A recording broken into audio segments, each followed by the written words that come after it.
This story is fictional. Any resemblance to real people or events is purely coincidental. Hannah Hayes walked through the iron gates of the Porto vineyard with the kind of quiet confidence that comes only after years rebuilding a life that had once been diminished. The late afternoon sun glinted off the glass of the terraced winery, casting fractured patterns over the cobblestone path. She could hear the murmur of voices from the courtyard where the family had gathered, glasses in hand, laughter performing the illusion of warmth and generosity. Just from across the space, her parents were already in motion, smiling at distant relatives, making sweeping gestures that suggested benevolence, the kind that felt rehearsed rather than earned. Hannah's chest tightened with a familiar mix of irritation and apprehension, the kind she had learned to feel whenever she stepped into a room where her presence was meant to be overshadowed. It was, she knew, all part of the ritual. The parents had perfected it over decades.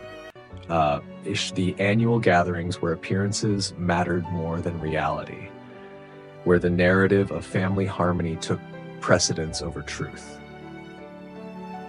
Today, however, there was an added layer of expectation, a plan that had been set in motion long before she arrived.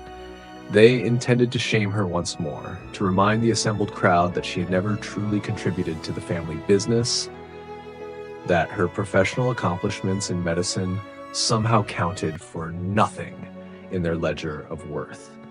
The thought made her lips press together, but she allowed the corners of her mouth to curve upward in what she hoped was a neutral smile. No dramatic gestures, no visible anger. She had learned, after all, that power could be wielded without raising your voice. The courtyard itself was a stage, framed by terraced vines, heavy with grapes that promised an early harvest. Tables were arranged in meticulous symmetry, white linens catching the last rays of sun, silverware gleaming, and crystal glasses forming clusters like miniature prisms of light. The air carried a scent of fermenting grapes mixed with the saltiness of the nearby Douro River, a combination that always made Hannah think of both abundance and decay.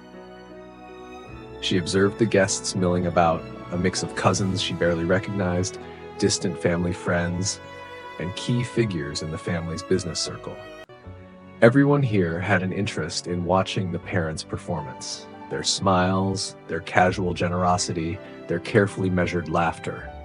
Everyone except her. She came to this gathering with a different purpose.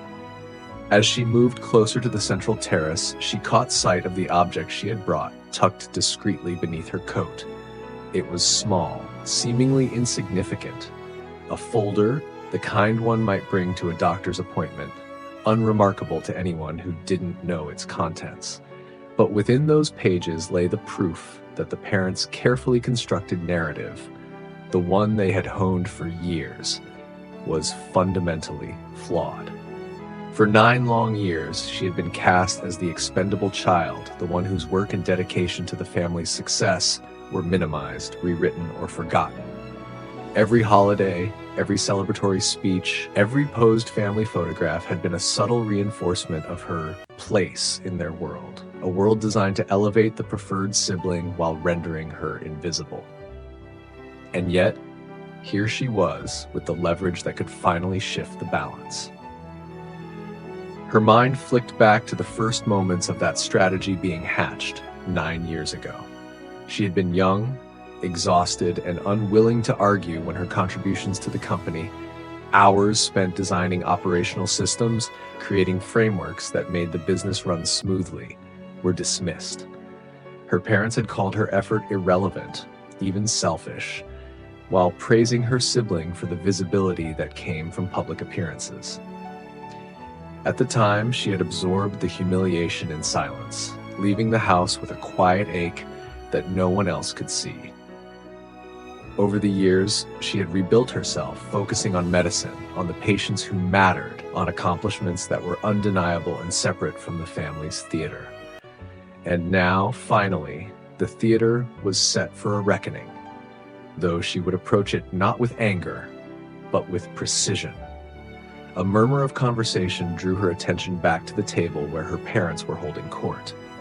The matriarch's laugh rang too loudly, a sound meant to dominate the space. Her father nodded at a local politician, emphasizing a point she knew had nothing to do with truth, while her siblings clustered nearby, their expressions performing the kind of polite admiration expected in this environment.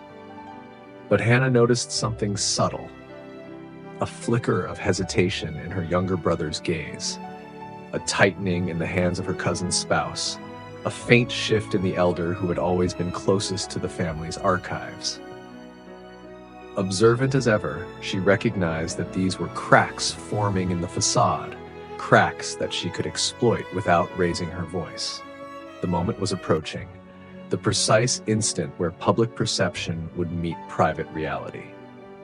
Hannah stepped closer, her heels clicking softly against the cobblestones, the sound almost drowned out by the clinking of glasses and the hum of polite conversation. She kept her eyes forward, her posture calm, her face a mask of controlled neutrality. No one could suspect that she carried in her hands the key to unraveling the very story her parents had told for so long. They believed they had rehearsed this scene perfectly, that she would shrink, that she would bow to the weight of their narrative once again. But tonight, they were mistaken. As she reached the foot of the terrace stairs, a waiter passed, carrying a tray of sparkling wine. Hannah caught the brief reflection of herself in the polished surface of one of the glasses, a figure poised, deliberate, and unexpectedly in command. And in that moment, the familiar anxiety of family gatherings was replaced with something sharper, more focused. 9 years of minimized contributions, of whispered dismissals and public humiliations were about to meet the irrefutable evidence she carried with her. The air seemed to tighten, almost expectant, as if the vineyard itself was aware of the pending revelation. And then, from somewhere near the center of the terrace, her father's voice rang out, addressing the assembled guests with practiced warmth, declaring yet again how much the family had achieved together, how indispensable certain members had been, how... Hannah's hand tightened on the folder, and her pulse rose. Just as she was about to step onto the terrace, the accountant, a quiet figure who had always stayed in the background, approached her with a subtle nod and a whispered warning. The documents she held were originals, untouched, undeniable. And in that moment, everything she thought she knew about how the evening would unfold began to shift. Her parents' performance, so polished and assured, suddenly felt fragile, exposed, and dangerously close to collapse. And then, the favorite sibling turned, smiling at a cousin, entirely unaware that the smallest detail, the one thing no one had remembered, was about to rewrite the rules of the evening. Hannah ascended the terrace stairs slowly, deliberately, each step a quiet assertion that she was present and fully aware. The vineyard's light was soft now, brushing the guests in gold, yet every smile, every handshake, every nod she passed felt performative, hollow, designed to reinforce the narrative she had spent years challenging. She kept her expression neutral, almost pleasant, letting her calm mask the anticipation simmering beneath. Every eye that turned toward her seemed to measure her, but she had learned to be unmeasurable, to occupy space without giving away vulnerability. Her parents had already begun their ritual. Her mother, poised in a flowing cream dress that caught the light like liquid silk, held court at the head of the long, polished oak table. The father's voice carried easily, recounting accomplishments, weaving stories of family dedication, subtly crediting her sibling for ideas that Hannah herself had implemented years before. Their performance was so smooth it could have fooled anyone who hadn't lived inside the machinery of this family's reality. But Hannah didn't be fooled.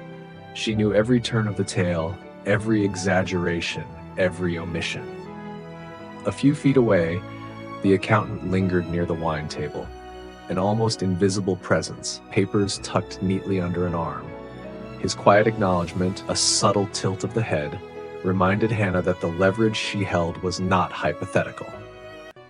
These documents, original blueprints of the company's systems, handwritten logs of her contributions, signed approvals, were proof that she had built the foundation her parents now claimed she had ignored. Every spreadsheet, every flowchart, every operational note she had painstakingly developed over years now resided in her grasp, ready to dismantle the performance unfolding around her. Guests murmured as Hannah approached the table. Cousins glanced curiously, unsure why she carried herself with a composure that seemed to radiate quiet authority.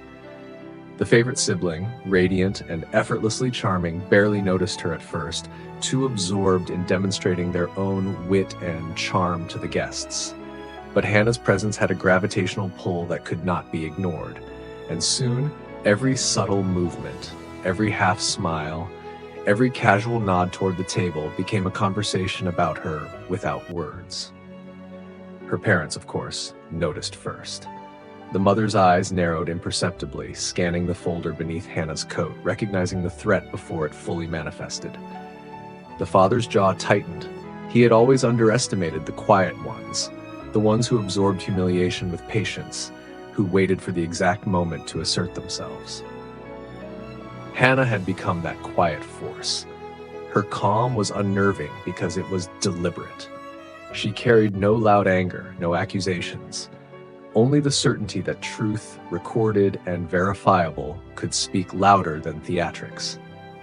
As the speeches continued, a toast raised in celebration of the family's collective effort, Hannah moved to a corner of the table, setting the folder down casually as though it were merely a sentimental keepsake.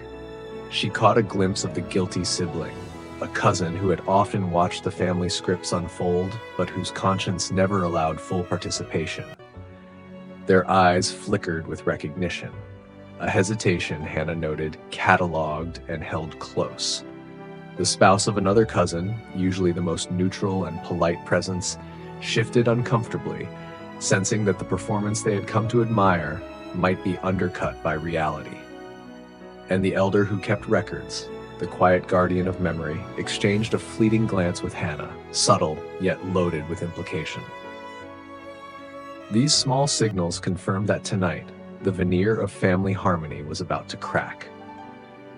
Hannah's mind wandered briefly, recalling the years of minimization, the holidays where her role was reduced to the invisible caretaker of appearances, the accolades misattributed, the contributions erased.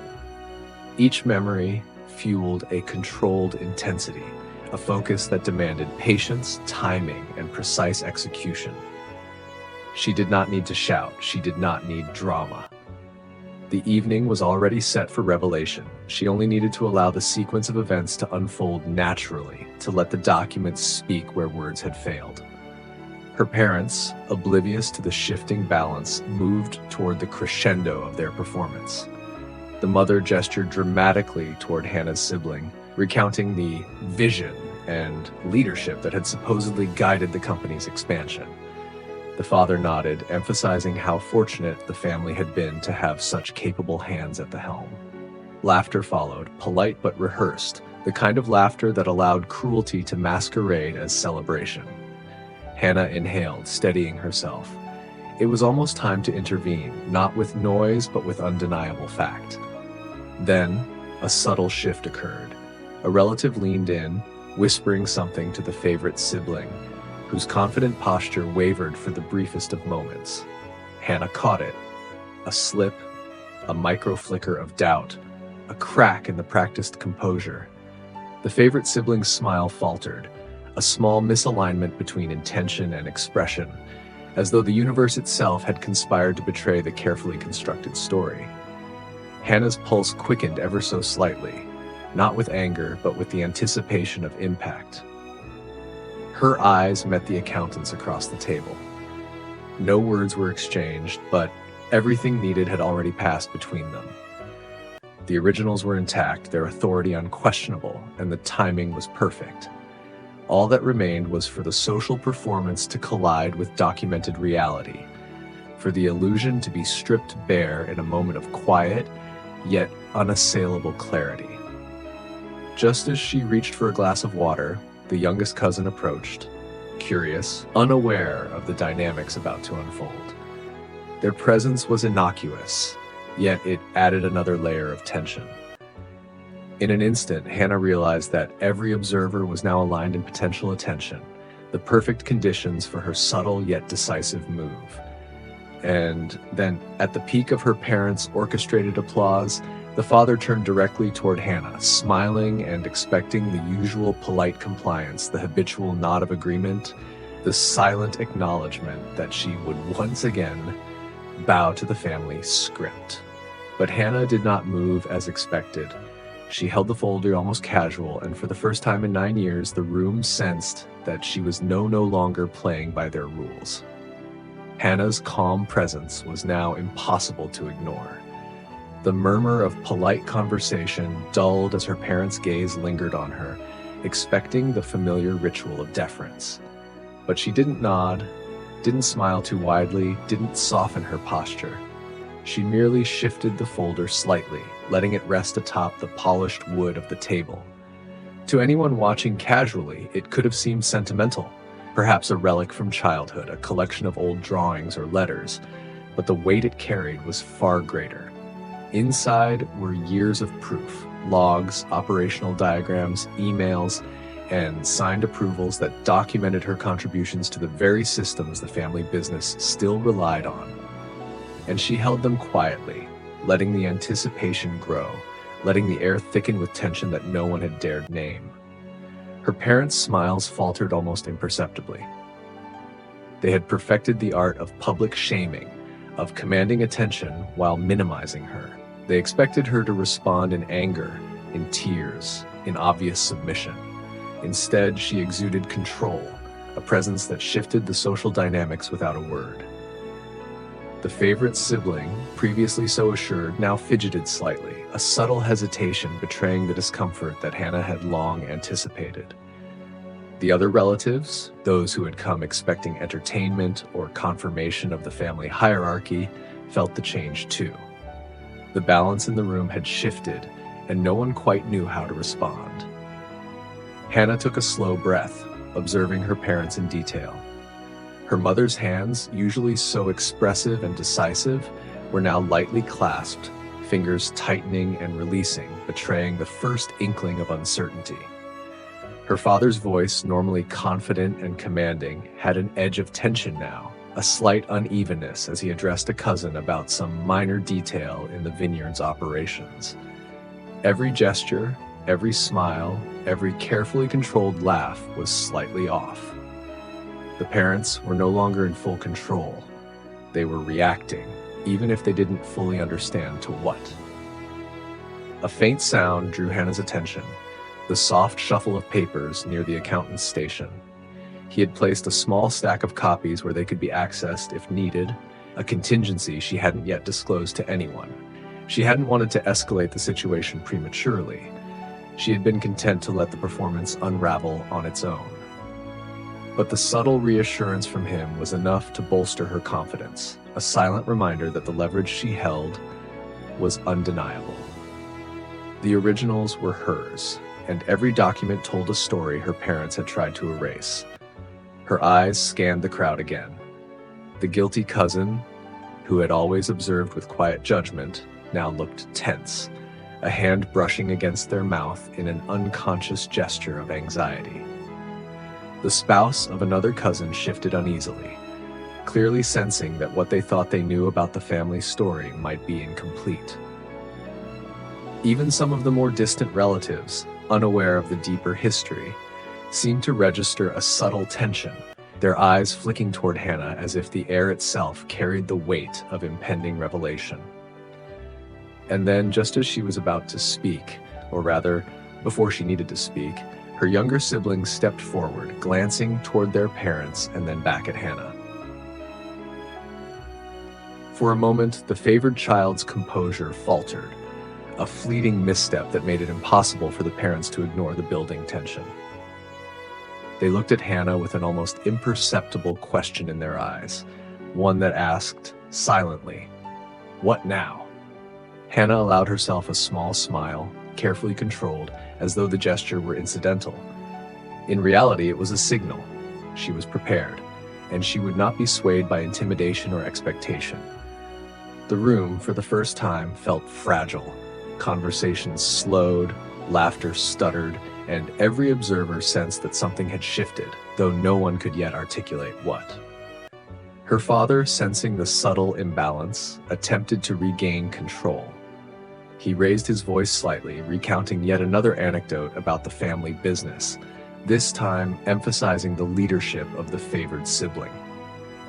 It was meant to draw attention, to reset the room, to restore the narrative. But Hannah's presence, coupled with the unseen weight of the documents she carried, made the performance brittle. The favorite siblings' earlier falter now amplified under the pressure of expectation, their smiles stiffening as the story being told started to feel hollow. Hannah's mind raced, though her demeanor remained calm. She had rehearsed this moment in her head countless times, planning for reactions, observing potential weaknesses, considering every subtle signal that could indicate the right timing. She did not need a public confrontation, not yet. The power lay in the anticipation, the unspoken knowledge that truth could be verified, documented, undeniable. The documents she carried were more than proof. They were authority, and the room could feel it without knowing why. Then, a subtle, almost imperceptible shift occurred near the wine table. The accountant, previously an invisible observer, adjusted his position, letting a gentle shuffle of papers escape. It was a quiet sound, almost drowned by the clink of glasses and the hum of polite conversation.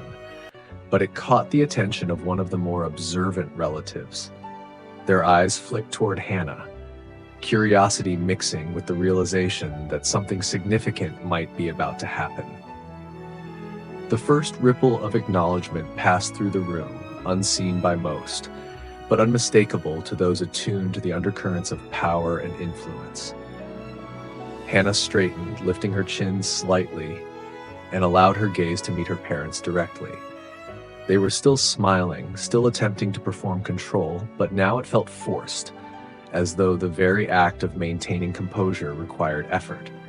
The air was charged, subtle tension layering over polite civility, and she knew that the first cracks in the facade had already begun. And then, before she could take the next step, a voice, a small, almost nervous one, interrupted the polished rhythm of the gathering. The youngest cousin, unaware of the stakes and yet instinctively drawn into the tension, asked a seemingly innocent question. Its timing was impeccable, its effect immediate. Heads turned, expressions shifted, and for a heartbeat the room held its collective breath, sensing that a pivotal moment was about to arrive. The youngest cousin's question hung in the air like a spark over dry tinder. It seemed harmless, trivial even, but in the charged atmosphere of the terrace, it landed with precision. Conversations faltered, laughter stumbled, and all eyes pivoted toward the small voice that had unknowingly punctured the carefully maintained illusion. Hannah's parents exchanged quick, imperceptible glances, micro-expressions of concern masked by forced smiles. For a moment, the veneer of control wavered. Hannah felt a thrill of quiet satisfaction. It wasn't the question itself that mattered. It was the timing, the attention it drew, the subtle fracturing of the parents' orchestration.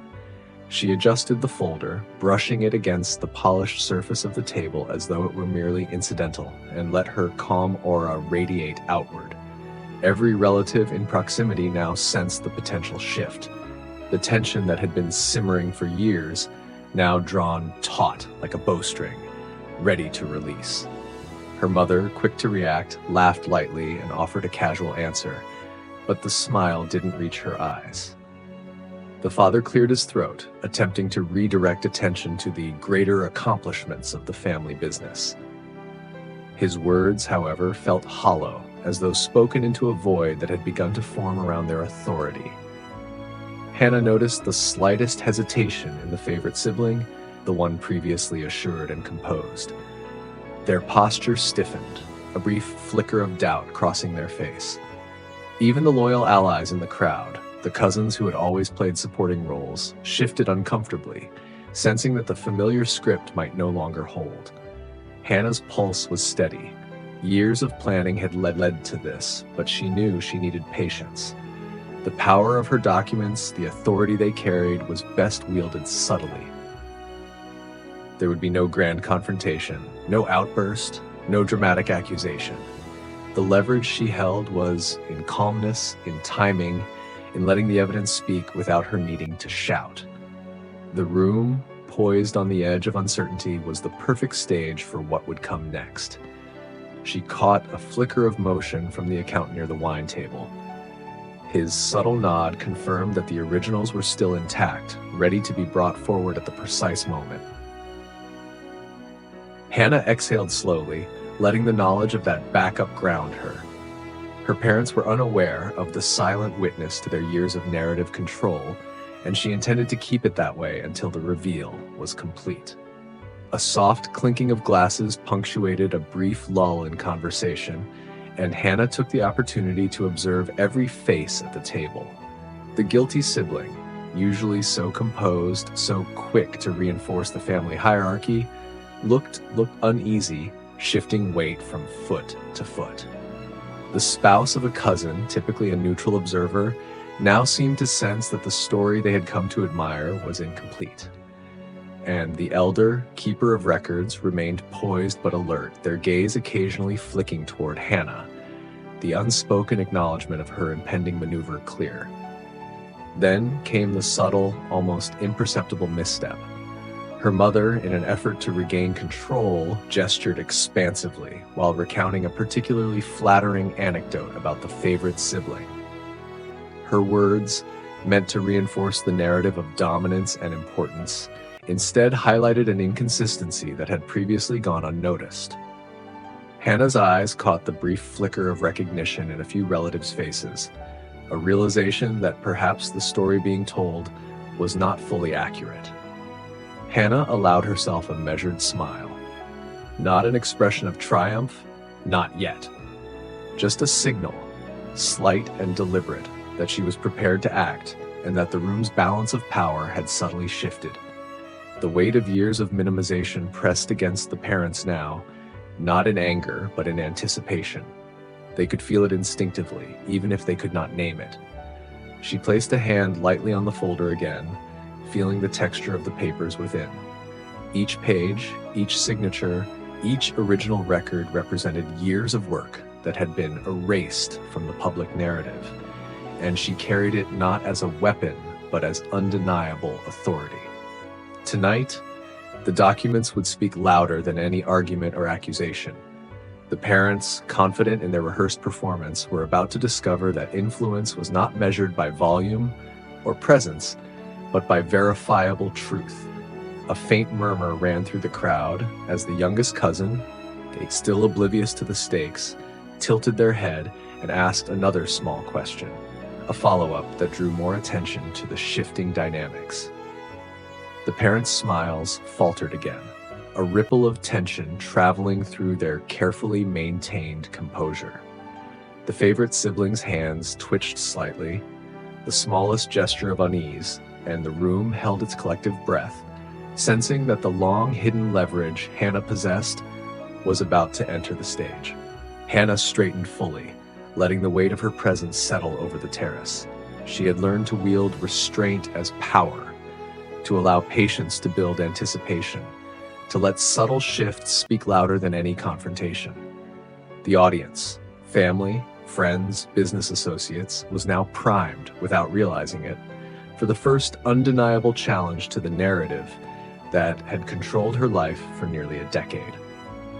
And in that moment, as her parents prepared another grand statement to reclaim authority, Hannah moved the folder just slightly, enough to catch the eye of the accountant. The nod that passed between them was nearly invisible, yet it carried the weight of strategy, precision, and the inevitability of exposure. The first true cracks in the family's performance had appeared, and soon those cracks would widen into a reveal that none could ignore. Then, before the parents could regain their composure, a subtle but decisive sound echoed across the terrace, a folded page from the folder brushing against the table's edge. The sharp, quiet noise drew attention in a way that words could not. Glasses paused mid-clink, laughter stuttered, and every pair of eyes now seemed to search for the source.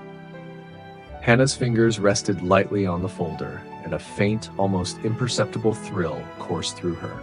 The first act of leverage had been set into motion. The sound of the paper sliding across the polished oak was small, almost insignificant, but in that precise moment it carried weight that no one in the courtyard could deny. Heads turned instinctively. Laughter paused mid-sentence. Conversations faltered. Every eye, for just a second, scanned the terrace to locate the origin of the subtle disturbance. Hannah's hand rested lightly on the folder, casual, almost indifferent, yet inside every document screamed authority. Years of erased contributions, minimized work, and hidden diligence were encapsulated in those pages, ready to confront the fabricated narrative that had dominated this family gathering for nearly a decade. Her parents, confident in their rehearsed dominance, did not recognize the danger immediately. The mother's smile, polished and effortless moments before, flickered as she noticed the folder's edge brushing against the table. Her father's gaze shifted, momentarily confused, as if sensing a tremor in the carefully maintained ground of their social performance. The favorite sibling, previously radiant with the assurance of their assumed supremacy, froze. The small, almost imperceptible stumble in posture spoke volumes. The story they had practiced countless times in front of mirrors and guests was vulnerable, incomplete, and now at risk of being dismantled. Hannah inhaled slowly, letting her calm control radiate outward. She did not speak. She did not raise her voice. The power of this moment lay not in confrontation, but in observation. The subtle, almost imperceptible sound had signaled to the crowd that something was shifting, that the narrative of the evening, the very image of family cohesion and unquestioned hierarchy, was no longer entirely reliable. Every guest felt the tension, even if they could not articulate why. Her eyes swept over the nearest relatives. The guilty cousin, usually a careful observer of all social nuance, fidgeted noticeably. The spouse of another cousin, neutral by nature, seemed suddenly aware that the family story they had admired might be built on omissions. And the elder, keeper of records and secret witness to decades of truth, allowed a faint smile, their gaze lingering on Hannah with acknowledgement. Even the youngest cousin, the unwitting instigator of the earlier pause, looked on with curious fascination, unaware that their innocence had accelerated the unraveling of a long-held deception. Hannah's mother, sensing the shift in attention, attempted to reclaim control. She raised her voice slightly, offering another polished anecdote about the family business, this time emphasizing the leadership and vision of the favored sibling. But the words stumbled against the reality of the moment. The air itself seemed to resist her narrative, and the favorite sibling's brief falter now expanded into visible discomfort. Their posture stiffened, hands twitching slightly, eyes darting toward Hannah in uncertainty. It was then that Hannah made her move. Slowly, deliberately, she allowed her hand to lift the folder, letting the edge of the pages be visible to the nearest witnesses. She let the movement be casual, almost incidental, yet precise enough that anyone paying attention could recognize it as more than mere happenstance. The documents inside were originals, tangible proof of work that had been claimed, dismissed, and erased. And as the eye of the room fell on the subtle evidence, a ripple of recognition spread. Whispers began, quiet at first, then louder, as relatives started piecing together what they were seeing. Her father's jaw tightened. He opened his mouth, likely intending to redirect, to salvage the performance, but found that words failed him. The calm authority Hannah carried, paired with the visible presence of undeniable proof, created a paradox he could not navigate. He had always controlled the narrative through volume, charm, and carefully cultivated perception, but authority grounded in evidence was something entirely different. It could not be refuted by charisma, by performance, or by rehearsed laughter. Hannah's favorite sibling tried to recover, smiling tightly and gesturing to the crowd as though to claim attention, but the gesture felt hollow. The subtle tremor of hesitation was visible to anyone observing, a crack in the carefully constructed persona. Cousins, more distant relatives, even friends of the family, all now oriented their attention toward Hannah and the folder she held. The tension in the air thickened, a collective realization forming that the narrative the parents had relied upon for years was no longer sufficient to dominate perception. The accountant, previously an almost invisible presence, stepped slightly closer, subtly reinforcing the authority of the originals without drawing attention. The quiet act of acknowledgement, nearly imperceptible, was enough for Hannah to know that her leverage was secure. Every page, every signature, every operational diagram validated her role, her contributions, her presence that had been minimized for nearly a decade. Hannah exhaled slowly, maintaining her calm, letting the room settle under the weight of what had begun to unfold. Her parents' control was slipping, the favored siblings' composure fraying, and the other observers, those who had not previously known or acknowledged her role, now started to adjust their perceptions. Polite murmurs spread through the terrace, a subtle yet powerful recognition that the story they had been told might not reflect reality. And then, just as the tension reached its peak, a soft, deliberate movement drew attention.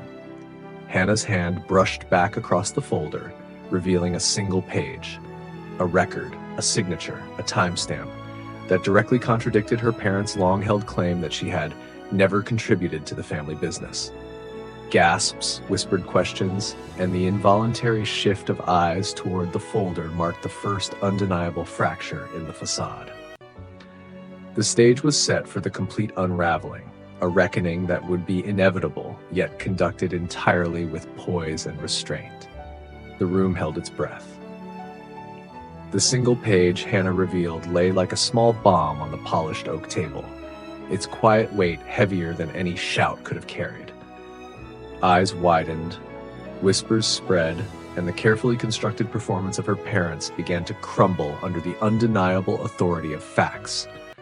Her mother's hand tightened over her glass, the porcelain cool against the warmth of her skin, and her father's jaw locked as he realized that volume, charm, and rehearsed narratives could no longer reclaim control.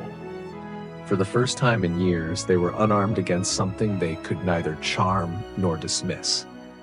The favored sibling's smile froze mid-gesture, an awkward pause replacing the usual effortless confidence.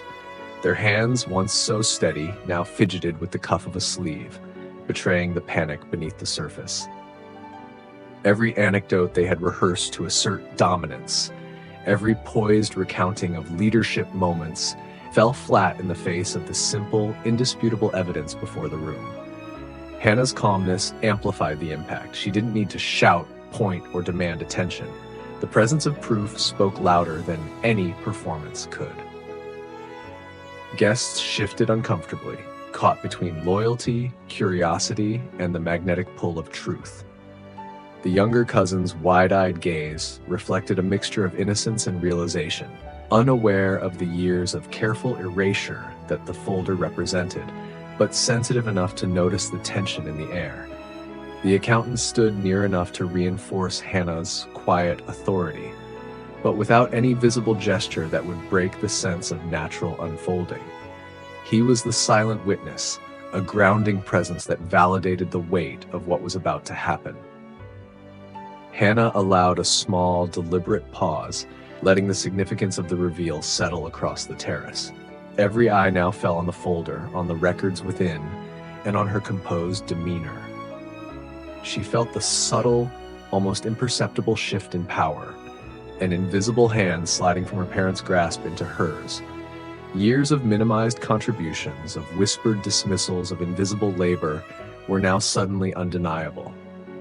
The social calculus had changed. The tables that had once celebrated illusion now bore witness to reality. Her mother's voice finally broke through, a little too tight, a little too controlled, attempting to steer attention back to appearances.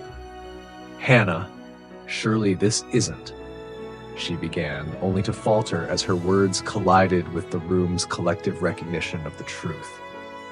Her father attempted a similar maneuver, his eyes darting toward relatives as though to rally their support, but he too found himself stranded on unstable ground. Words were no longer sufficient, performance was no longer enough. Authority had shifted, quietly, but irrevocably. The favored sibling, desperate to reclaim the narrative, made a half-hearted attempt to speak, to assert that their role had always been pivotal. But Hannah didn't flinch. She didn't raise her voice.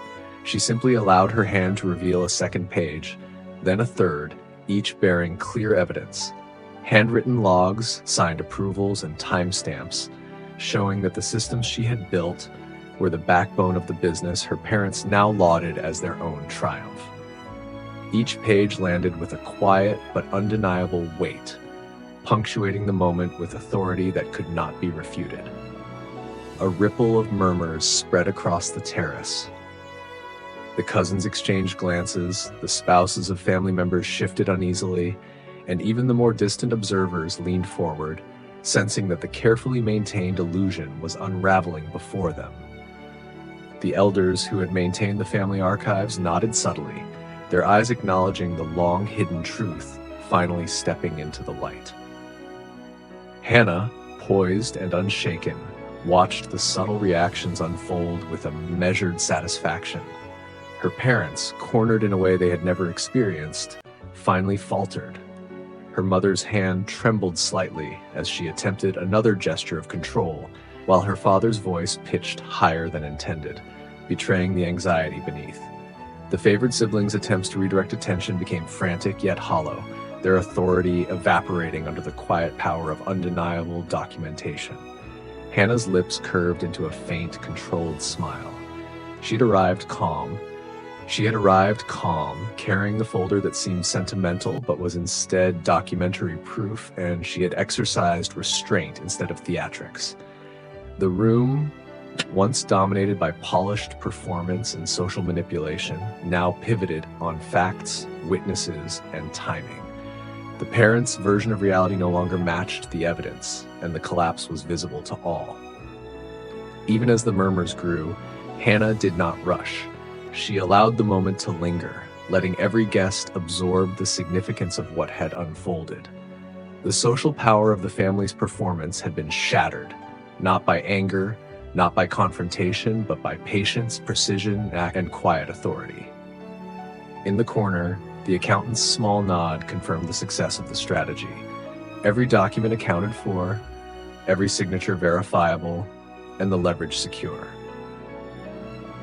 Then, as the tension reached its peak, the favorite sibling slumped slightly in their chair, their composure undone, eyes meeting Hannah's with a mix of disbelief and reluctant acknowledgement.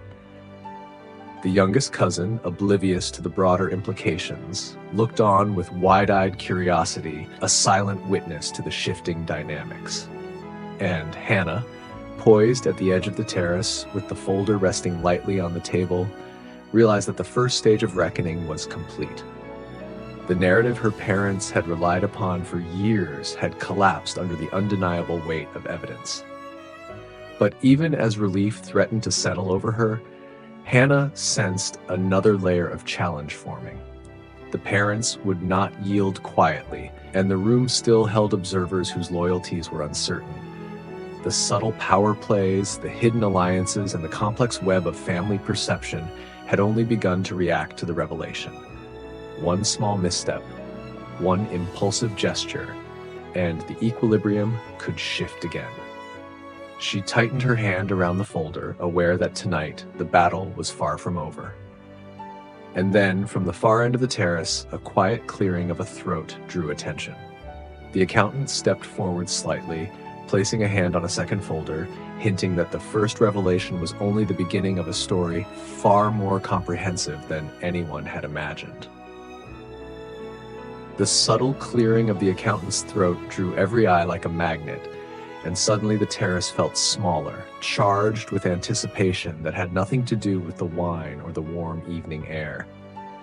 Hannah's hand hovered lightly over the second folder, the weight of it invisible to all but her and the accountant.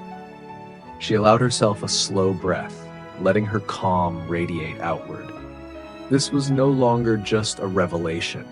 It was a test of endurance, a challenge to the hierarchy that had long dictated the room's rhythm. Every relative present sensed that the evening had shifted irrevocably. Something was coming that would demand attention, acknowledgement, and reckoning. Her parents, still clinging to their polished personas, exchanged a brief glance that spoke volumes.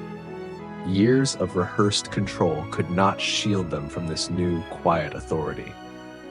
Her mother's hand trembled as she reached for a glass of wine, though the smile remained for appearances.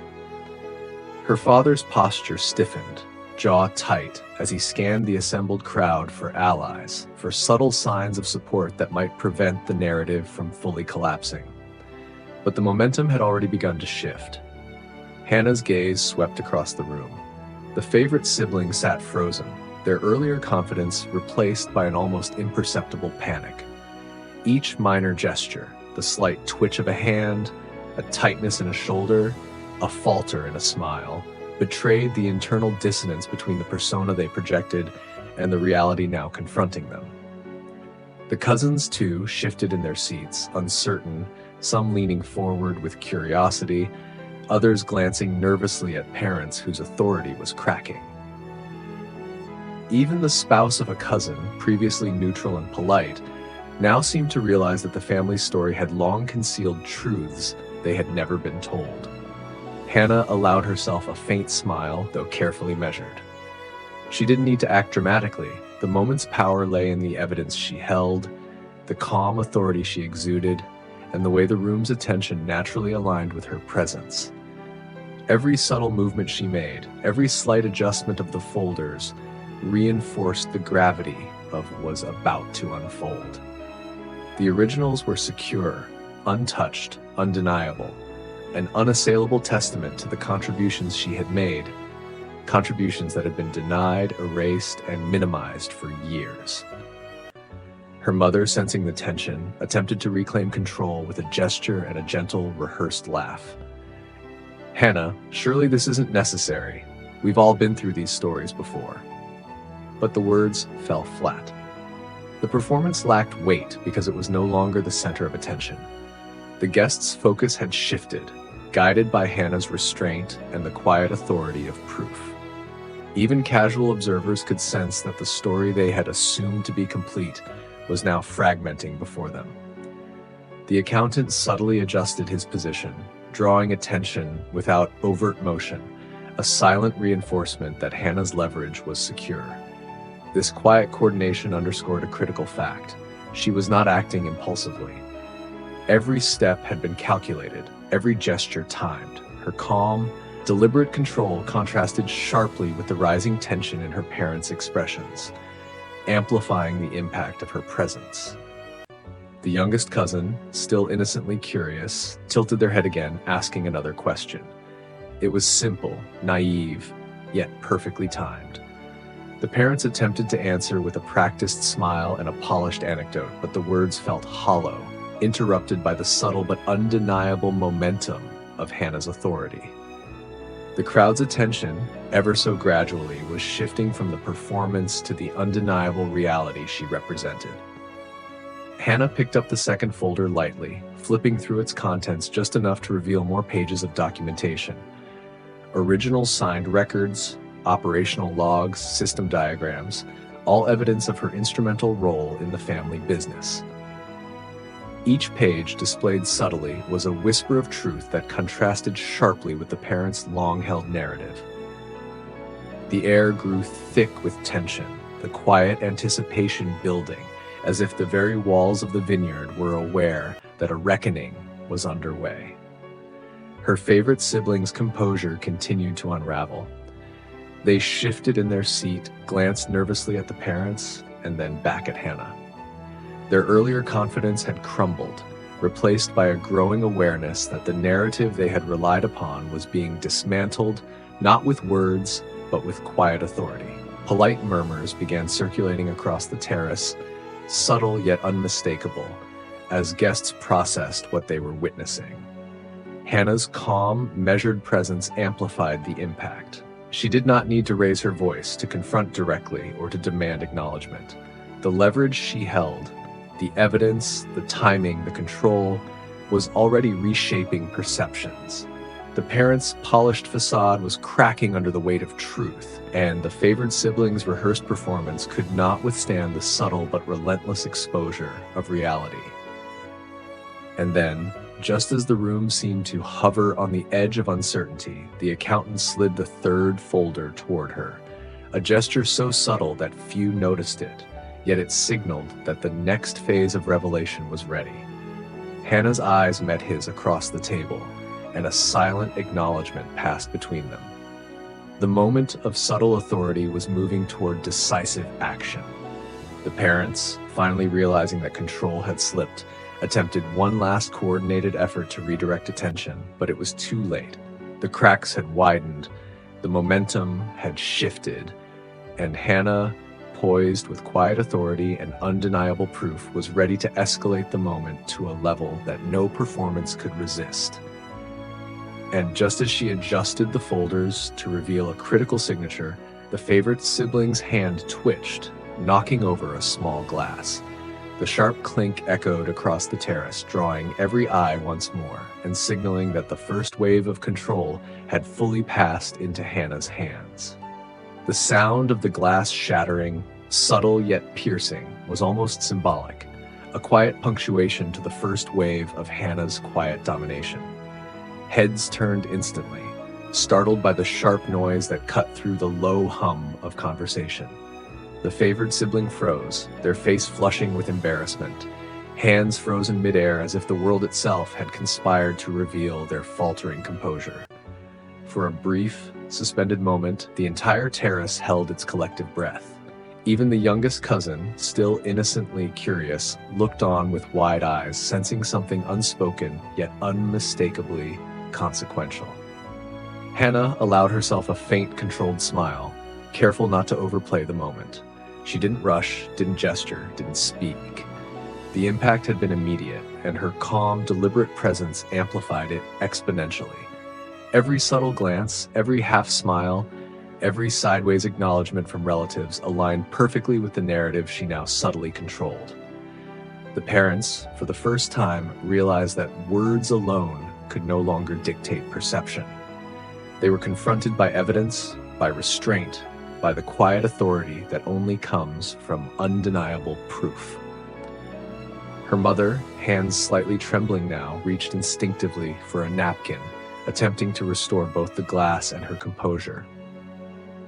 Her father leaned forward, voice raised slightly, trying to reclaim the narrative, but the effort was visibly strained, mechanical, lacking the effortless confidence that had carried them through countless family gatherings before. Their performance, which had always relied on charm and rehearsed benevolence, was now exposed as fragile, vulnerable to the smallest challenge. Hannah's gaze swept across the room, noting every reaction. The accountant's quiet nod confirmed that all documents were secure and that no unguarded detail would compromise the next phase of her strategy. The guilty cousin shifted uneasily, recognizing, perhaps for the first time, the full weight of Hannah's contributions. The spouse of another cousin leaned forward slightly, curiosity mixing with dawning awareness. The elders who had quietly observed over the years allowed themselves subtle gestures of acknowledgement, signaling that Hannah's leverage was not just real but impossible to ignore. She allowed a slow breath, letting the moment linger without rushing. The initial wave of revelation had landed. Now the aftermath would solidify her control. The crowd, previously complicit in the parents' narrative, now operated under a new awareness. Social power in the room had shifted quietly but irreversibly. Every gesture, every movement, every glance now carried a subtle tension, a recalibration of allegiance that Hannah's calm authority had initiated. Her mother attempted another move, reaching to highlight a trivial accomplishment of the favored sibling in the hope of drawing attention back to her rehearsed narrative. But the effect was negligible. The audience, attuned now to subtle cues, barely registered the distraction. The favored sibling tried to respond, attempting charm and levity, but the earlier stumble, coupled with Hannah's calm presence and the undeniable documents on display, left the response hollow. Their composure remained cracked, their confidence diminished, and every observer sensed the growing imbalance. Hannah's hand rested lightly over the second folder, the visible pages a quiet assertion of truth that did not need explanation. The documents spoke with authority that could not be challenged by rehearsed narratives, by volume, or by appearances. Each page carried a weight that transcended social maneuvering, a tangible record of contribution, of labor, of expertise that the parents had long denied. The terrace itself seemed to sense the shift. The warm air thickened with anticipation, the vines casting shadows that mirrored the subtle fractures in the family's polished facade. A soft murmur spread through the crowd. The younger cousin's question earlier had unintentionally set off this chain, and now observers, some loyal, some neutral, began exchanging tentative glances. Conversations that had been carefully orchestrated, aligned with the parents' narrative, faltered. Polite laughter broke off mid-phrase, heads tilted, as people tried to piece together the new dynamics unfolding before them. Hannah's calm authority was contagious, the room's perception now aligned, almost instinctively, with the truth she quietly commanded. Her eyes returned to the favorite sibling. They shifted uneasily in their chair, glanced toward their parents, and then back at Hannah. Every micro-expression betrayed the collapse of confidence. Even allies in the room could no longer reconcile the narrative they had been told with the evidence now apparent. The parents' version of reality, once so polished and absolute, had begun to splinter, the cracks evident to every observer. Hannah's pulse remained steady. She had no intention of escalating through confrontation or drama. The leverage she held required patience. The next steps would be equally quiet, calculated, and deliberate. The power lay in observation, in timing, in letting the evidence speak. And yet, a faint ripple of tension warned her that the night was far from over. While the first wave of authority had landed, subtle resistance still lingered. Parents would try to reclaim influence, allies might attempt to intervene, and the favored sibling could yet make desperate moves. Then, just as she considered her next subtle action, a soft cough from near the edge of the terrace drew her attention. One of the more skeptical relatives, previously neutral, shifted forward slightly, their gaze fixed on the documents. It was not hostility, not yet, but recognition, curiosity, and perhaps the first sign that judgment and alliances were quietly recalibrating. Hannah's fingers hovered over the folder again. This second phase, the aftermath of initial revelation, the testing of control, the quiet measurement of influence, was only just beginning. And in that charged moment, she realized that while the first major wave had succeeded, the night's true power struggles were yet to come, waiting to unfold in the shadows between conversations, behind polite smiles, and in the subtle dynamics of observation and leverage. The terrace had quieted to a low hum, the warm evening air now charged with an undercurrent of unease. Hannah's presence, calm and deliberate, dominated without a word. The subtle ripple caused by the first reveal had settled, yet the tension remained, thickening like fog over the vineyard. Every guest, every relative, every peripheral observer sensed that something profound had shifted, though few could yet articulate what. Conversations had become fragmented, polite laughter now laced with uncertainty, and every glance across the table carried the silent weight of judgment. Hannah's eyes swept over her parents, still clinging to composure but visibly rattled. Her mother, usually elegant and unflappable, fidgeted with the edge of her napkin, her fingers tightening and releasing in rapid, unconscious succession. Her father's jaw was set rigid, his voice lower than usual when he tried to redirect attention to the business of the family vineyard. Both of them had relied for years on rehearsed charm and narrative control, but Hannah's quiet authority, paired with the tangible weight of the documents, rendered their tactics brittle and ineffective. The favored sibling, still seated at the table, was now fully exposed. Every subtle movement betrayed their internal panic. Their hands twisted against the napkin, a tiny gesture, but one Hannah observed immediately. Their eyes darted between the parents and the folder in her hand, a silent plea for intervention that Hannah ignored deliberately. This was no longer about who spoke louder. It was about perception, control, and the quiet, undeniable weight of truth. Hannah allowed a faint, almost imperceptible smile. She did not need to raise her voice or make a grand gesture. The documents were her weapon, her timing, her strategy, and restraint, her form of leverage.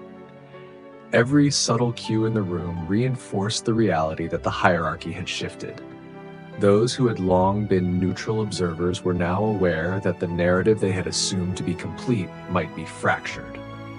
Every glance, every half smile, every small motion of the guests reflected a recalibration of perception.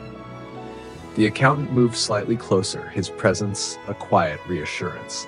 He did not draw attention to himself, yet his subtle positioning indicated that the originals were intact, ready for any escalation Hannah deemed necessary.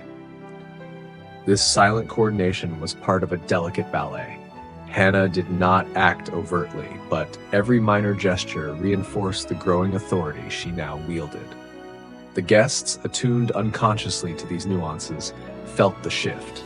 They could see it in the faltering composure of the parents and the sibling, even if they could not yet fully understand it.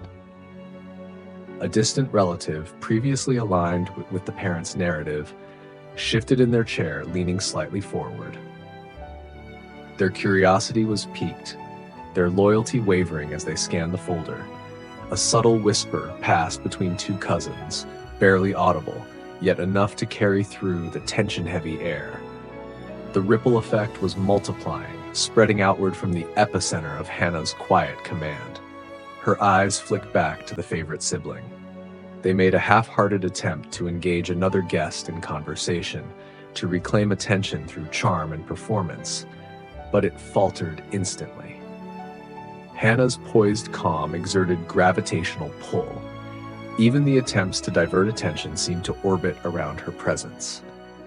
Every subtle movement she made, adjusting a folder, resting her hand lightly atop the pages, tilting her head to observe reactions, amplified the authority she had quietly claimed. The parents, sensing this mounting shift, exchanged a glance, a silent recognition that the equilibrium of the evening had been destabilized. For the first time, they were reacting rather than commanding. Their carefully rehearsed gestures now appeared rigid, slightly forced, lacking the effortless polish that had previously dominated gatherings like this. Their social power was no longer absolute. It was contingent, fragile, and fully exposed to the audience of relatives who had long deferred unquestioningly. Hannah allowed herself a slow, deliberate breath. The first wave of authority had landed, but the aftermath, the subtle rebalancing, the recalibration of perception, was equally critical.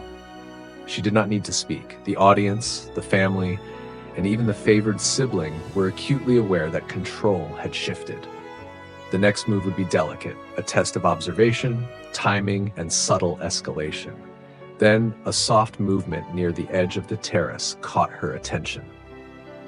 One of the more skeptical cousins had picked up a copy of the documents the accountant had subtly distributed. Their eyes widened as they skimmed the pages, the realization settling on their face like a shadow. They glanced at another relative, whispered a question, and the tension multiplied. Hannah observed quietly, noting the precise way influence was spreading through the room. This was not chaos, it was control, executed with patience and precision, each ripple of awareness strengthening her position. Hannah's parents attempted once more to redirect attention, speaking in synchronized harmony about family achievements and long-term dedication. But their words no longer carried weight. The documents on display, combined with the subtle but undeniable authority Hannah projected, had shifted perception irreversibly. The favored siblings' posture slumped slightly further, a visible acknowledgement that their previous dominance was collapsing. And just as Hannah's hand rested lightly on the folder, signaling readiness for the next reveal, a quiet gasp echoed from near the younger cousin. Their wide eyes fixed on a page, an innocuous signature, a timestamp, a record of Hannah's contribution. And yet the small reaction amplified across the terrace. Every observer now registered the fragility of the parents' position, the collapse of the rehearsed narrative, and the unstoppable presence of undeniable proof. In that charged silence, Hannah understood that the evening's second phase, the subtle consolidation of authority, the testing of loyalties, and the preparation for further exposure, was already underway. And though the parents had once orchestrated every aspect of gatherings like this, tonight they were powerless, caught in the quiet, precise gravity of truth. The soft gasp of the younger cousin lingered in the air like a faint bell toll, drawing attention without intent. Conversations that had been carefully controlled moments before now faltered, their rhythm interrupted by the slow, deliberate shift in perception. Hannah's calm presence seemed to expand, filling the terrace with an invisible gravity that neither her parents nor the favored sibling could contest. The documents, lightly resting beneath her fingers, radiated authority in a way that made every whispered attempt at control by the parents appear hollow. Her mother tried again, a laugh that was meant to redirect attention, now sounding fragile, forced, a thin veneer stretched over tension that could no longer be contained. Her father attempted to interject with a story meant to demonstrate the family's cohesion and past accomplishments, yet the words faltered against the growing awareness among the guests.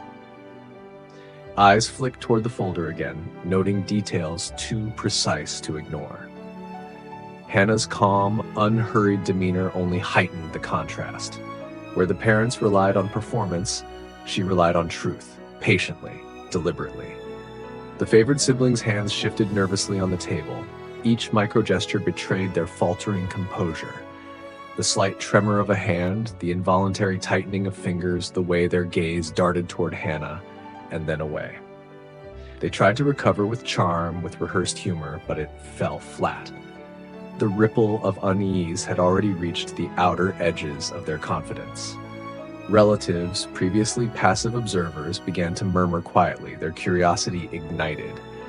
The family's social dynamics were realigning subtly, yet irrevocably. Hannah allowed herself a faint, almost imperceptible smile. This was not the moment for confrontation. This was the moment for observation, for letting the subtle fractures in authority manifest naturally. Every tilt of her head, every casual adjustment of the folder, every calm glance reinforced her presence. The room's social fabric had shifted, and the unspoken power was hers to command. Near the edge of the terrace, the accountant gave a barely perceptible nod, signaling that the originals remained secure, untouched, and ready if further proof was required. This quiet acknowledgement reassured Hannah.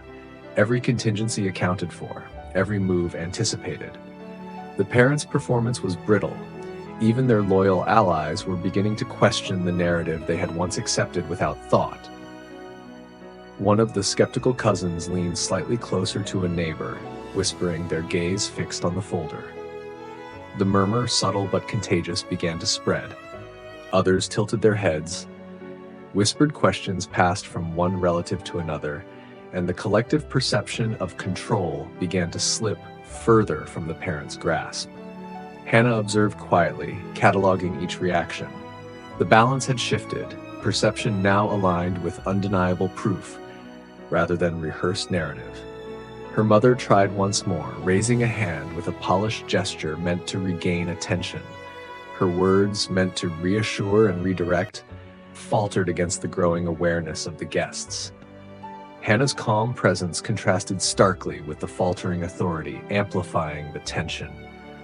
The favored sibling attempted another small diversion, but the gestures were small, ineffective, and futile against the quiet gravity Hannah now commanded. Even the elders, long silent witnesses to the family's orchestrations, exchanged brief glances with subtle acknowledgement. Hannah's quiet authority had reached them. The documents carried a weight that no charm, no practiced smile, and no polished anecdote could counter. Every detail, from dates to signatures, confirmed the story she had been denied recognition for, and every observer registered it. A faint shuffle from one of the younger relatives drew Hannah's attention. They had picked up one of the supplementary copies the accountant had subtly placed. Their eyes widened as they skimmed, recognition dawning. A soft whisper escaped them, barely audible, but it sent another ripple through the room. Guests leaned in unconsciously, trying to understand what had just been revealed. The social dynamics were realigning rapidly, and the parents, despite their efforts, could no longer fully control the narrative. Hannah's pulse remained steady. She didn't need to speak. The power of timing, patience, and proof was already in motion. Her presence, paired with the documents and subtle coordination with the accountant, had created a quiet authority impossible to challenge. Even the favored sibling, usually quick to dominate attention, was now uncertain, their gestures faltering, their attempts at control ineffectual. And then, from across the terrace, a quiet cough drew attention. The skeptic relative, still studying the document, raised an eyebrow, subtly signaling their dawning awareness. The ripple of influence spread further, touching corners of the terrace Hannah hadn't even focused on yet. It was a small action, but the effect was immediate. The parents' authority, once assumed absolute, had now become conditional, fragile, and openly challenged. Hannah rested her hand lightly on the folder again. The first major wave of authority had landed. The room's awareness had shifted, loyalties were recalibrating, and subtle tensions were rising. Yet she knew that this was only the beginning. While the parents' control had fractured, the true test, the next confrontation, the careful orchestration of perception, and the further exposure of long-hidden truths was still ahead. She allowed herself one controlled breath, preparing for the second wave of influence that would push the evening toward its next crescendo. The terrace had grown quiet in a new way, not the polite murmurs of before, but a charged stillness where every movement felt weighted with implication. Hannah's calm authority hovered over the crowd, subtle yet unmistakable, like gravity itself had shifted to her favor. Her fingers rested lightly on the second folder, letting the slight presence of the document signal power without any overt display. Every guest felt the tension in the air, though only some could name its source. The parents' performance, which had once dictated the tempo of the gathering, now faltered under the quiet pressure of undeniable proof. Her mother, sensing the imperceptible shift, tried to reclaim control with a delicate laugh. It sounded strained, forced, failing to mask the tiny tremor that betrayed her awareness of the change.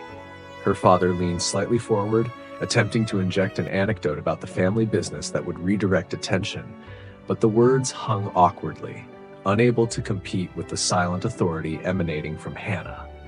Every gesture they made seemed rehearsed, mechanical, and hopelessly ineffective against the undeniable weight of the evidence on display. Hannah's eyes flicked to the favored sibling, who sat rigidly at the table, their usual poise unraveling under observation. They shifted nervously, hands twisting against the napkin, eyes darting between their parents and Hannah. A subtle flush rose on their cheeks, a quiet acknowledgement of the destabilization that Hannah had orchestrated without raising her voice. Polite murmurs rippled through the room as the guests began to notice, each whisper amplifying the subtle tension, every movement reinforcing Hannah's quiet dominance. Near the edge of the terrace, the accountant shifted, his presence almost invisible, yet deeply reassuring. The originals were secure, untouched, and ready to back every subtle move Hannah chose to make. This silent coordination allowed her to act with absolute precision. Patience, timing, and restraint became her tools. The guests, attuned unconsciously to the nuanced dynamics, absorbed the shift immediately. A distant cousin leaned slightly closer to a neighbor, whispering as they glanced toward the folders. Their curiosity was piqued, their loyalty wavered, and the ripple effect began spreading again. Hannah observed carefully, noting the subtle recalibration of attention and allegiance. Each reaction, each micro-expression became a measure of influence, quiet, precise, and undeniable. Her mother, recognizing the spreading unease, attempted another intervention. She gestured toward the vineyard, toward the grapes glinting in the soft light, and spoke of long-term family dedication, of shared accomplishments and leadership. But the words fell flat. Guests' eyes, drawn once more to the folders and the calm authority that rested lightly atop them, betrayed interest elsewhere. The parents' usual tools, charm, performance, controlled storytelling, were now ineffective against the combined force of evidence and poise. The favored sibling made a half-hearted attempt at humor, trying to lighten the tension and reclaim attention. But the gesture only highlighted their faltering composure. Each tiny twitch, each subtle misalignment of posture magnified the authority Hannah projected. Observers unconsciously aligned with the evidence and the quiet gravity she carried. Even the youngest cousin, whose innocence had catalyzed the initial ripple, leaned slightly forward, watching with wide, curious eyes. Hannah allowed herself a slow, deliberate breath. She didn't rush the moment. The weight of authority did not need urgency, it needed persistence. Every glance, every casual adjustment of the folder, every calm survey of the room reinforced her presence and influence.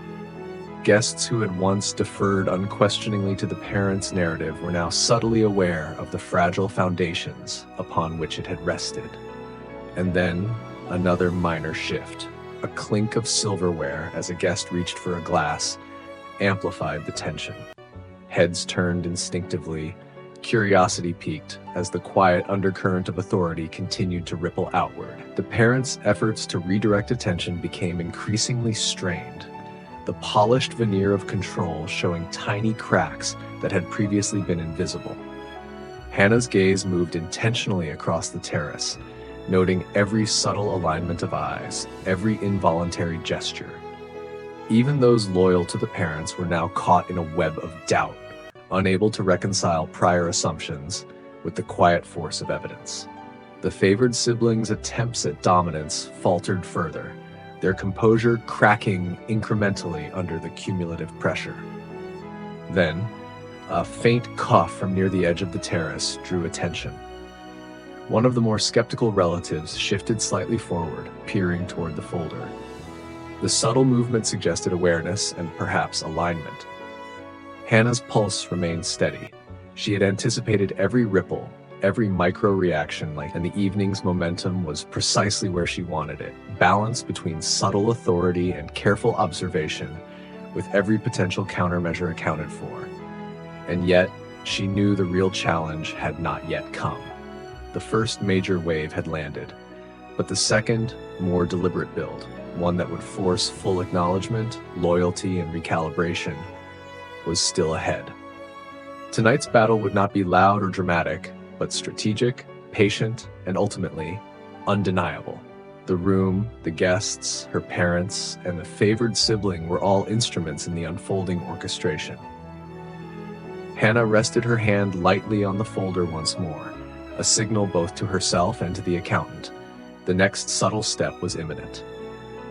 The tension hung like a held breath over the terrace, waiting for the precise, controlled push that would shift perception further, bringing the family and observers closer to the undeniable truth that had long been denied. The terrace had grown quiet in a new way, not the polite murmurs of before, but a charged stillness, where every movement felt weighted with implication. Hannah's calm authority hovered over the crowd, subtle yet unmistakable, like gravity itself had shifted to her favor. Her fingers rested lightly on the second folder, letting the slight presence of the documents signal power without any overt gesture. Every guest felt the tension in the air, though only some could name its source. The parents' performance, which had once dictated the tempo of the gathering, now faltered under the quiet pressure of undeniable proof. Her mother, sensing the imperceptible shift, tried to reclaim control with a delicate laugh. It sounded strained, forced, failing to mask the tiny tremor that betrayed her awareness of the change. Her father leaned slightly forward, attempting to inject an anecdote about the family business that would redirect attention, but the words hung awkwardly, unable to compete with the silent authority emanating from Hannah. Every gesture they made seemed rehearsed, mechanical, and hopelessly ineffective against the undeniable weight of the evidence on display. Hannah's eyes flicked to the favored sibling, who sat rigidly at the table, their usual poise unraveling under observation. They shifted nervously, hands twisting against the napkin, eyes darting between Hannah and their parents. A subtle flush rose on their cheeks, a quiet acknowledgement of the destabilization that Hannah had orchestrated without raising her voice. Polite murmurs rippled through the room as the guests began to notice, each whisper amplifying the subtle tension, every movement reinforcing Hannah's quiet dominance. Near the edge of the terrace, the accountant adjusted his position, a subtle but deliberate move that reinforced Hannah's authority. His presence was nearly invisible, but its effect undeniable. The originals remained intact, the evidence unassailable, and every subtle coordination of gesture and timing strengthened Hannah's command of the moment. This quiet reinforcement allowed her to act without haste, confident that each move would ripple outward, reshaping perception and authority without confrontation. One of the more skeptical cousins, previously aligned with the parents' narrative, glanced toward the folder again, eyes widening as they absorbed the significance of what they were seeing. They whispered to a neighbor, barely audible, yet the subtle transmission of awareness spread across the terrace. Guests' heads tilted in unison, murmurs circulating, small yet powerful shifts in perception occurring without dramatic gestures. Hannah observed quietly, cataloging every reaction, every subtle alignment of attention, knowing that influence had been claimed without a single raised voice. The mother attempted a polite laugh, meant to restore social equilibrium, yet it trembled under the weight of subtle dissonance. Her hand brushed the edge of her napkin nervously, a micro-movement that betrayed awareness of the slipping narrative control. The father tried another anecdote, referencing the family business with practiced enthusiasm, but it landed flat. Guests' attention had shifted too far, drawn inexorably to the calm, undeniable authority Hannah radiated. The favored sibling, desperate to reclaim dominance, made another half-hearted attempt at humor, gesturing toward a distant cousin with a story meant to distract. But the effect only highlighted their faltering composure. The contrast between their performance and Hannah's restraint was stark. One relied on rehearsed charm, the other on evidence and presence. Observers unconsciously aligned with the quiet gravity of truth, recognizing the fracture in the previously dominant narrative. Even the youngest cousin, still innocent in the unfolding dynamics, leaned forward slightly, curiosity brightening their gaze. Their unintentional role as a catalyst continued to ripple through the room. Hannah noted their presence with quiet satisfaction.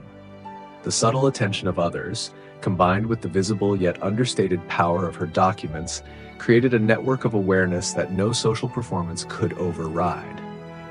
Hannah's calm gaze swept over the terrace again, cataloging reactions. She noted every subtle sign, the twitch of a hand, the shift of a chair, the micro-expression of doubt, and incorporated it into her strategic awareness. The balance of influence had tilted, but not completely. The second phase of subtle control would consolidate it fully. This required patience, precision, and continued restraint.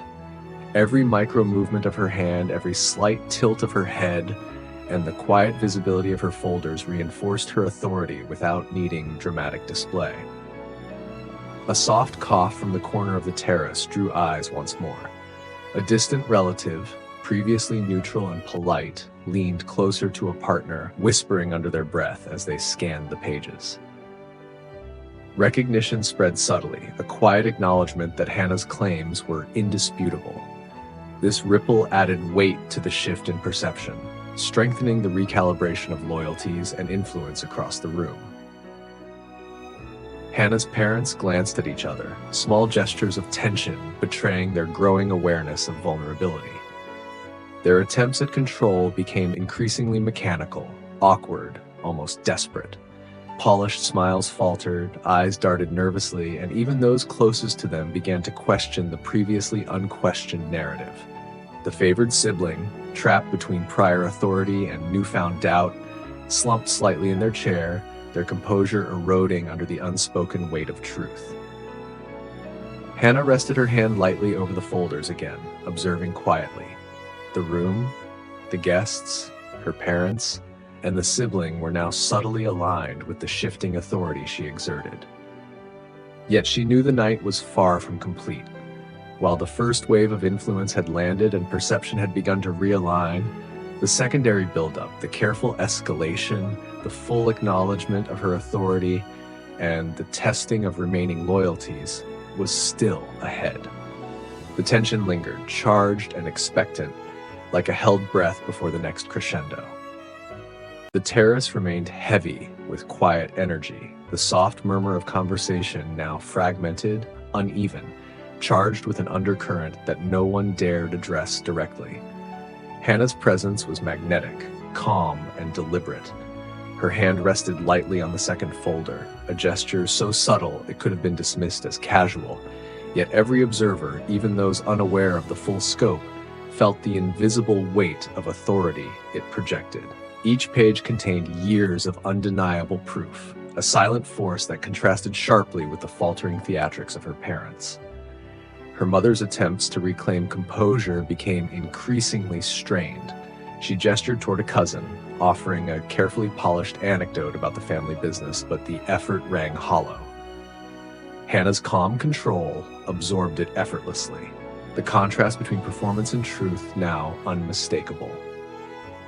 Her father, sensing the shift, tried again to redirect attention with charm, weaving another story of leadership and vision. Yet every word stumbled against the quiet gravitational pull of the documents. The terrace's energy had changed, perception now aligned with fact rather than rehearsed narrative. The favored sibling, still seated at the table, had grown increasingly restless. Subtle twitches, micro-expressions of doubt, and a faint flush on the cheeks betrayed their awareness that their authority was eroding. They attempted a small joke, meant to charm and redirect attention, but the laughter it prompted was faint, hesitant, failing to mask the growing tension. Every minor gesture reinforced the quiet dominance Hannah now exercised without needing to speak. Guests shifted in their seats, leaning in slightly, whispering in low tones as curiosity and suspicion mingled. Even those previously loyal to the parents began to recalibrate their perception. Their glances, hesitant at first, became pointed toward the folder and Hannah's calm gaze. Small micro-reactions, raised eyebrows, tilted heads, subtle nods, rippled across the terrace. Hannah cataloged them all with a quiet satisfaction. Influence was spreading, almost invisibly, yet undeniably through the social web of the gathering. The accountant, still positioned subtly near the edge of the terrace, gave a near-invisible nod. The originals were secure, the proof unassailable, ready for escalation if required. Hannah's strategy relied not on spectacle but precision. Every gesture, every micro-movement reinforced authority without shouting or confrontation. She allowed herself a faint, measured smile, aware of the delicate balance now in play. The parents' attempts at control were increasingly visible as fragile, mechanical, forced. A distant cousin, skeptical from the beginning, leaned slightly toward a neighbor, their voice lowered to a whisper. Their attention was drawn entirely to the folder, to the evidence that had subtly shifted the room's perception. The ripple of awareness spread, small gestures and subtle reactions accumulating into an undercurrent that threatened to fully upend the parents' narrative. Each micro-expression, every involuntary glance, added weight to Hannah's quiet assertion of authority.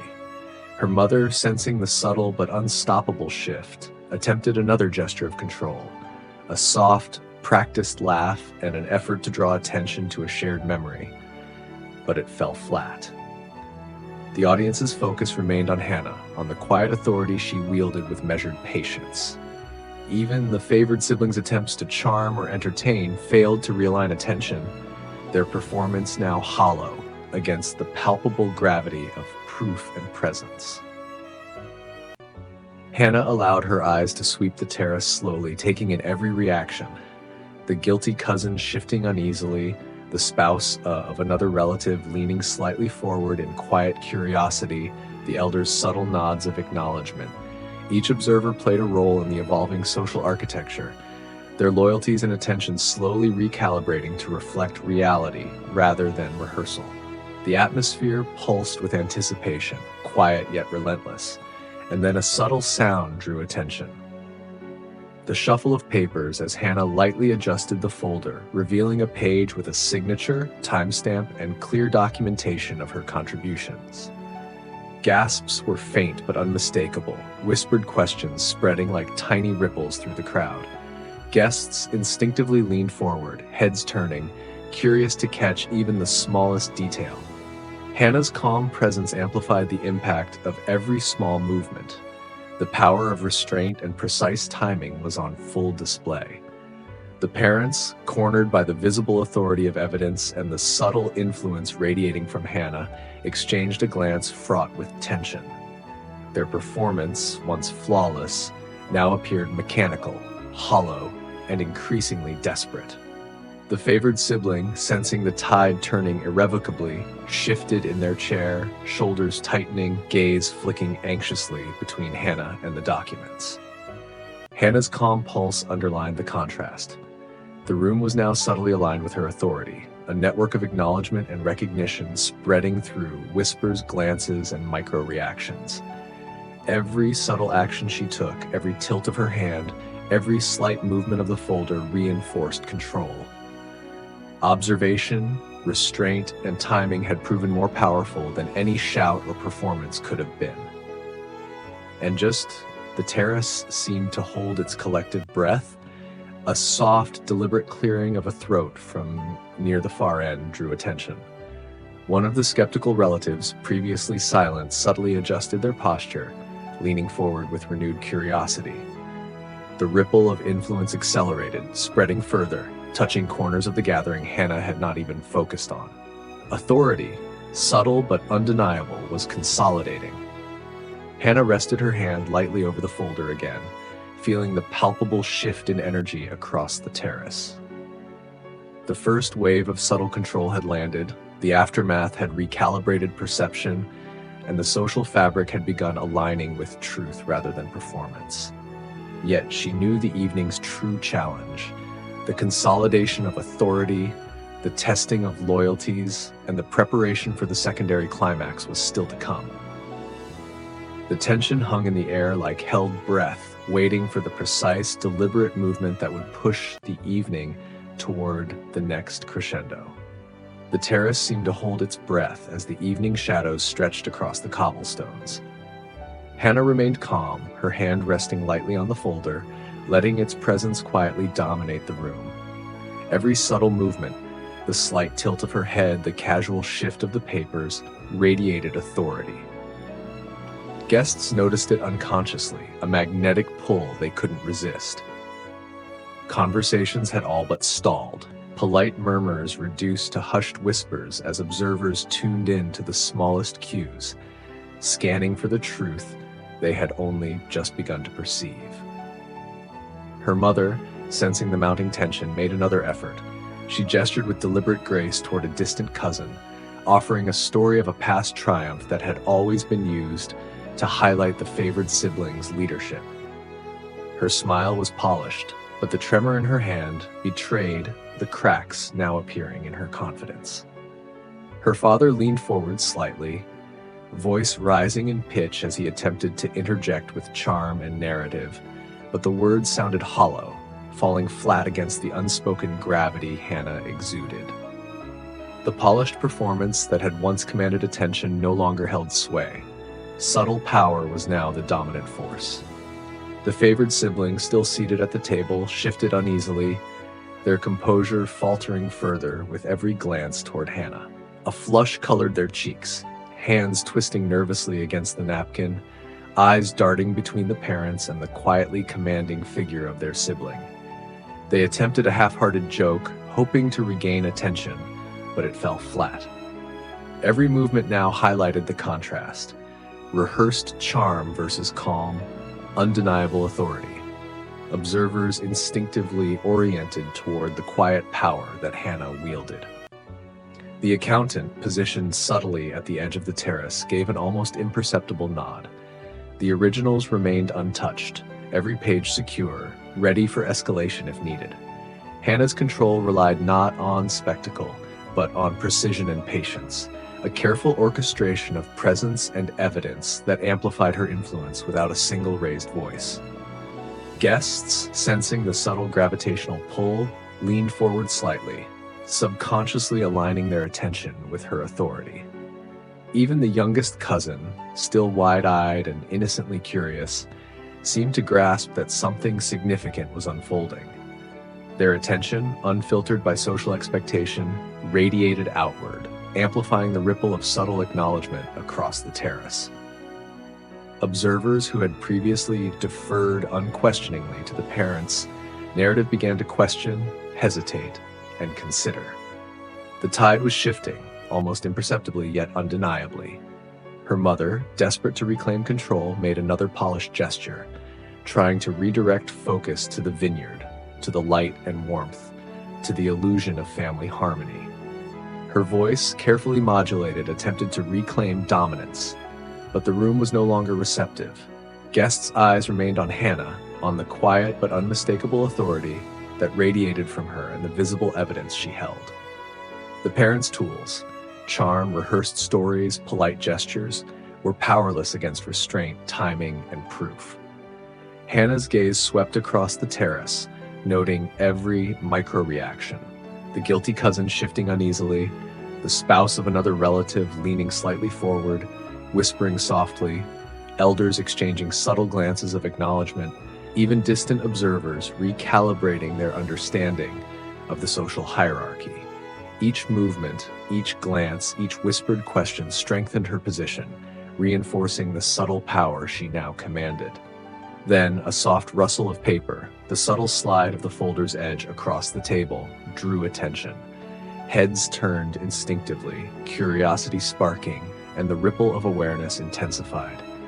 The favored siblings' hands twitched involuntarily, their composure fraying further. Polite murmurs began circulating, small but potent, as observers absorbed the quiet authority that Hannah wielded. Her father tried one last time to reclaim attention, leaning slightly forward, voice raised in an attempt to assert narrative control. Yet the words sounded forced, hollow, as if echoing from a hollow shell. The parents' once unassailable authority was now visibly cracked. Every subtle gesture they made only highlighted the rising dominance of their previously minimized child. Hannah's hand hovered over the second folder, poised to reveal more, but she held it back intentionally. The pause, the restraint, amplified the tension, allowing anticipation to build like a taut wire ready to snap. The terrace itself seemed to respond to the subtle orchestration, the quiet gravity of truth, spreading through whispered observations and shifting loyalties. And then, a quiet cough near the far end of the terrace drew everyone's attention. One of the skeptical relatives, previously neutral, subtly leaned forward, eyes fixed on the folder. The ripple of realization intensified.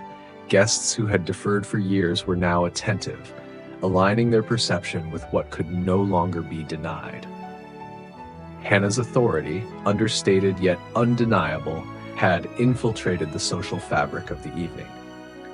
In that charged silence, Hannah understood the stakes. The first wave had succeeded, perception had begun to realign.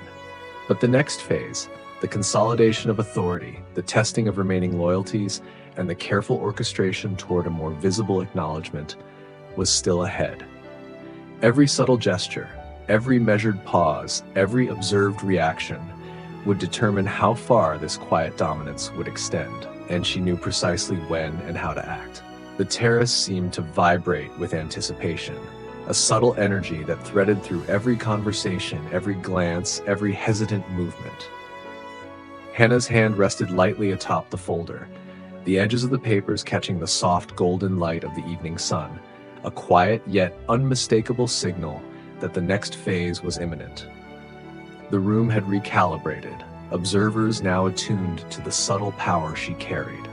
Her parents, despite every attempt at control, had lost their unspoken dominance, their polished performance cracking in ways that were impossible to conceal. Her mother's fingers toyed nervously with the edge of her napkin, attempting to project calm composure, while her father leaned slightly forward, voice taut with the effort to reclaim narrative authority.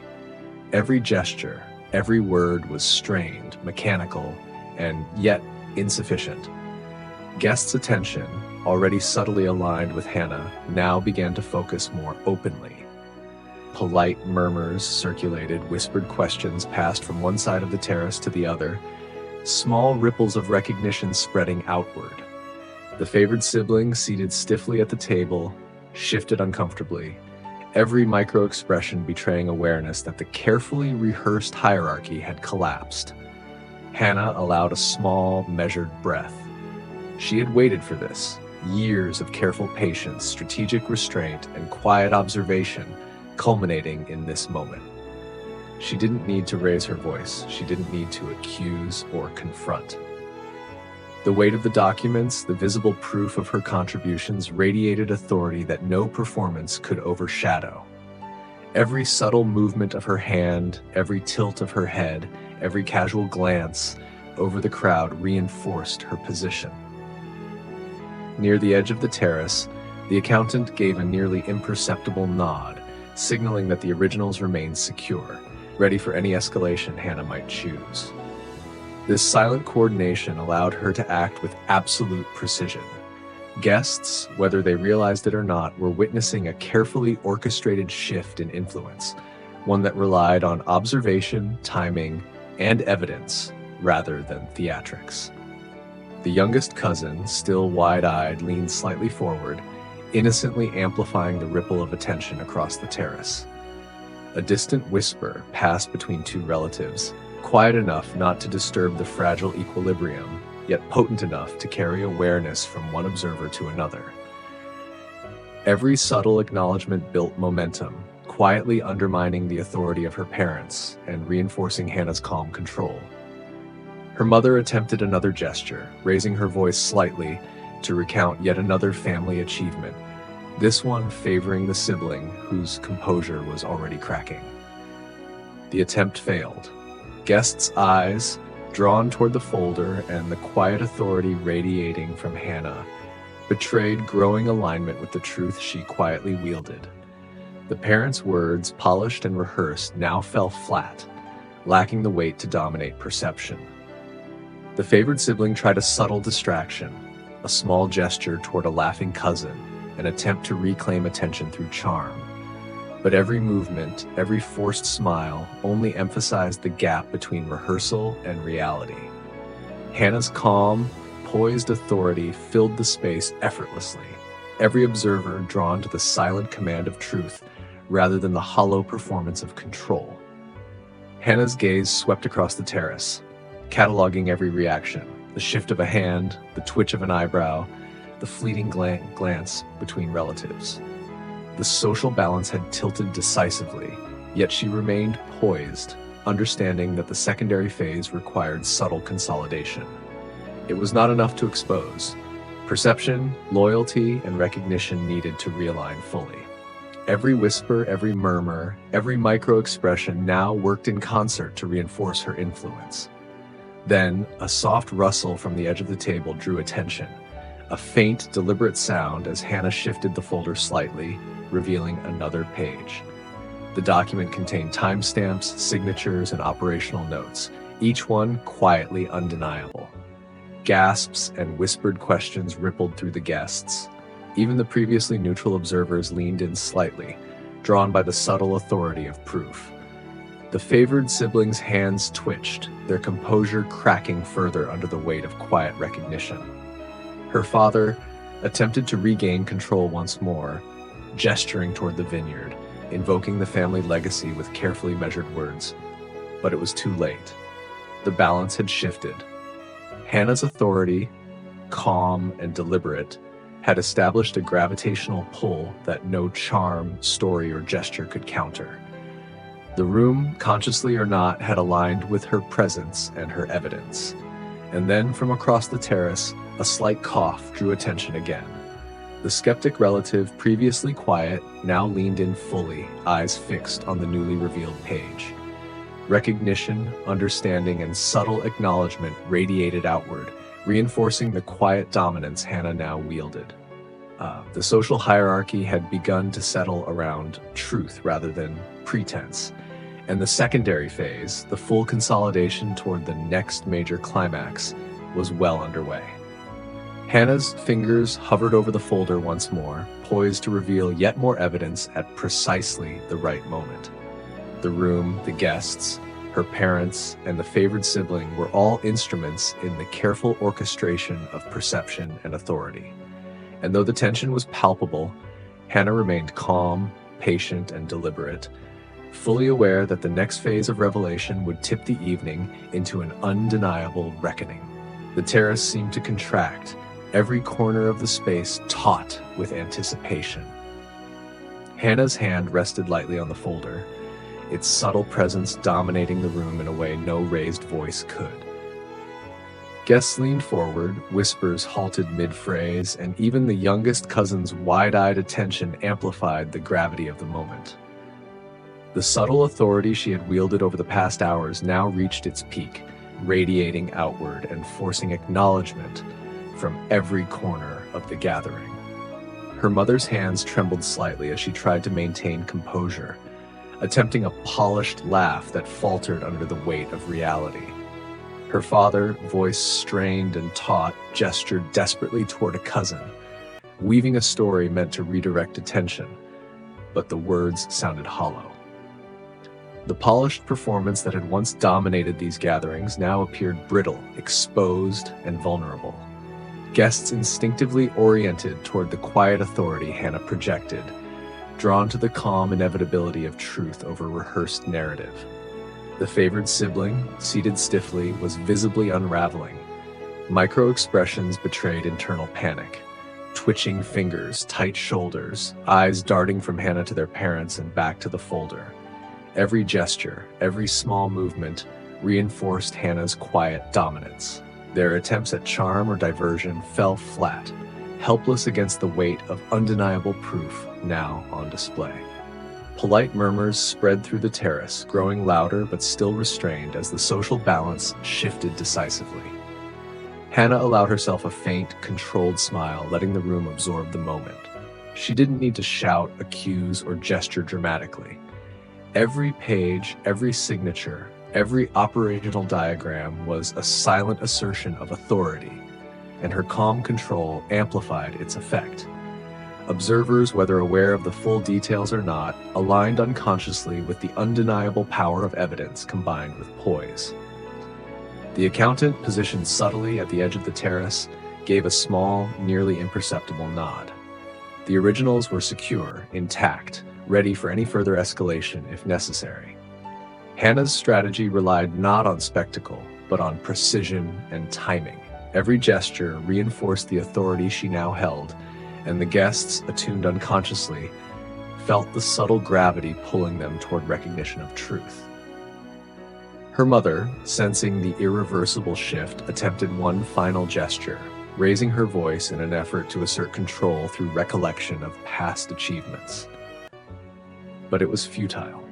The audience's attention remained fixed on Hannah, on the quiet power emanating from her presence and the undeniable proof at her fingertips. Every attempt by the parents to reclaim dominance highlighted the contrast between hollow performance and the weight of fact. The favored siblings' composure fractured further. They leaned forward, hands twitching, attempting a small gesture toward another cousin in a desperate bid for attention. But the subtle authority Hannah had cultivated made the gesture ineffective, even glaring in its inadequacy. Observers, previously deferential to the parents' narrative, now unconsciously acknowledged the realignment of influence. Even the skeptical cousin who had first noticed the evidence leaned in, recognition in their eyes, subtly validating the quiet power Hannah exerted. A ripple of murmurs moved through the guests, small yet potent, as more subtle glances followed the movement of the folders. Hannah shifted one page slightly, revealing yet another timestamp and signature, undeniable proof of her role in building the family business systems. Gasps and whispered questions spread quietly yet unmistakably across the terrace. The weight of authority Hannah now held was absolute. Her parents could only react, not control. Her father's jaw tightened visibly, his eyes flicking between the folder, the observing guests, and the favored sibling. His polished gestures now seemed forced, mechanical. Her mother's hands fidgeted, her smile tight and brittle. The veneer of control that had once defined the family's social gatherings was now visibly cracking under the quiet, relentless authority Hannah wielded. Hannah's gaze swept the terrace slowly, cataloging every reaction, noting the subtle recalibration of loyalties. Even the favored siblings' allies were beginning to waver. Every whispered exchange, every uncertain glance, every half-smile reinforced the undeniable shift in social power. Hannah remained poised, calm, letting the documents speak and the room adjust naturally to the evidence's weight. Then a faint clink echoed as a glass teetered on the edge of a table, catching attention. All eyes turned briefly, including the parents and the favored siblings. The sound, minor as it was, punctuated the tension like the final note of a slow crescendo. Every observer now recognized the fragility of the previously dominant narrative and the inevitability of the truth Hannah had quietly brought to light. Hannah's hand hovered over the folder once more, ready to reveal a final decisive page. The terrace, the guests, her parents, and the favored sibling, all were caught in the gravity of the moment. The second major climax was complete in its tension. Authority, perception, and influence had fully shifted toward her. The balance had irreversibly tilted. And as she prepared for the final subtle reveal, a hush settled over the terrace, so complete that even the faintest whisper seemed magnified. Every observer was aligned in awareness, loyalties quietly recalibrated, and the social hierarchy, carefully maintained for years by her parents, had been dismantled without a single dramatic outburst. Proof that calm, evidence, and timing could wield more power than performance ever could. The terrace remained still, the weight of Hannah's quiet authority settling over the gathering like a tangible presence. Guests shifted subtly in their seats, exchanging furtive glances, whispering under their breath. The previous layers of polished performance, the rehearsed smiles, the carefully timed anecdotes, the charm meant to distract, had lost all force. Observers, previously deferential to her parents' narrative, now measured every gesture, every glance, every word through the lens of undeniable evidence. Her parents, momentarily stunned, retreated slightly into themselves. Her mother's hand hovered nervously over her glass, then dropped, as if even the simple act of holding something had become too much under the tension of quiet truth. Her father's jaw remained tight, voice lowered to a fragile murmur, no longer commanding but reactive. The veneer of authority they had relied on for decades was fractured, and they felt it in every subtle movement around them, in the recalibrated awareness of relatives and friends. The favored sibling, still seated, was visibly crumbling. Their posture slumped further, hands twisting helplessly in their lap, eyes darting from the folder to the parents and back again. The contrast between rehearsal and reality had never been more stark. They attempted a smile, half-formed, faltering under the gravity of recognition. Each micro-expression, if each tiny involuntary gesture, reinforced the quiet power Hannah had established. Hannah allowed herself a slow, controlled breath, keeping her demeanor calm, poised, and deliberate. She did not need to speak. The folders, the evidence, and her presence carried all the authority necessary. Every whisper, every stolen glance, every subtle acknowledgement now radiated outward, consolidating the power shift she had orchestrated without raising her voice. The accountant, still positioned unobtrusively, gave a subtle nod toward Hannah. The originals were untouched, ready for further action if needed. The faint reassurance, nearly imperceptible, was enough to anchor Hannah's confidence as the room absorbed the aftermath. Every subtle gesture, the adjustment of a page, the tilt of a head, the steadying of hands, reinforced the dominance she now commanded. Even the youngest cousin, previously a quiet observer, now leaned forward slightly, eyes wide with curiosity and wonder. They had unknowingly played a role in the cascade of awareness, their innocence highlighting the subtle shifts in the room. The ripple effect continued, moving outward as guests processed what had transpired, quietly recalibrating loyalties and perception without overt acknowledgement. Her mother tried again, a soft, trembling laugh escaping, but it carried no authority. Her words, polite and well-intentioned, were overshadowed by the calm authority and undeniable evidence Hannah projected. Her father attempted another anecdote, carefully phrased to regain attention, but it landed flat, ineffective against the subtle but irreversible reorganization of influence across the terrace. Hannah's gaze swept across the room. Each relative, each observer, had been touched by the quiet recalibration of power. Even those closest to her parents, previously unquestioning, now absorbed the evidence and the subtle signals of authority Hannah had cultivated. The favored siblings' allies shifted uncomfortably, their expressions betraying the dawning recognition of the hierarchy's collapse. A faint clink of silverware punctuated the tension, minor yet symbolic, drawing every eye briefly to a small disturbance on the table. The room's attention lingered on Hannah, on the folders, on the calm presence that had orchestrated the evening's seismic shift. The subtle gravity of her authority pulled observers' perception fully toward recognition, leaving her parents and the favored sibling with the fragile remnants of a narrative that no longer held sway. Hannah allowed a slow, deliberate adjustment of the folder, revealing one more page to the room without dramatic flourish. The document contained the final confirmation of her contributions, dates, signatures, and operational plans that could not be disputed. A soft gasp rippled quietly through the guests, eyes widening, glances exchanged. The secondary peak of tension had been reached, but its aftermath was now settling like a quiet wave over the terrace. Her parents, at last, seemed to comprehend the scope of the evening. Their control, carefully maintained for decades, had been dismantled by calm, precision, and truth. The favored sibling, trembling with unacknowledged panic, sank further into their chair, aware that performance could no longer dictate perception. Observers, aligned subtly but completely with Hannah's quiet authority, reinforced the undeniable shift. The second major climax had delivered its full consequences. And in that charged silence, Hannah realized that the remaining moments of the evening would be about consolidation.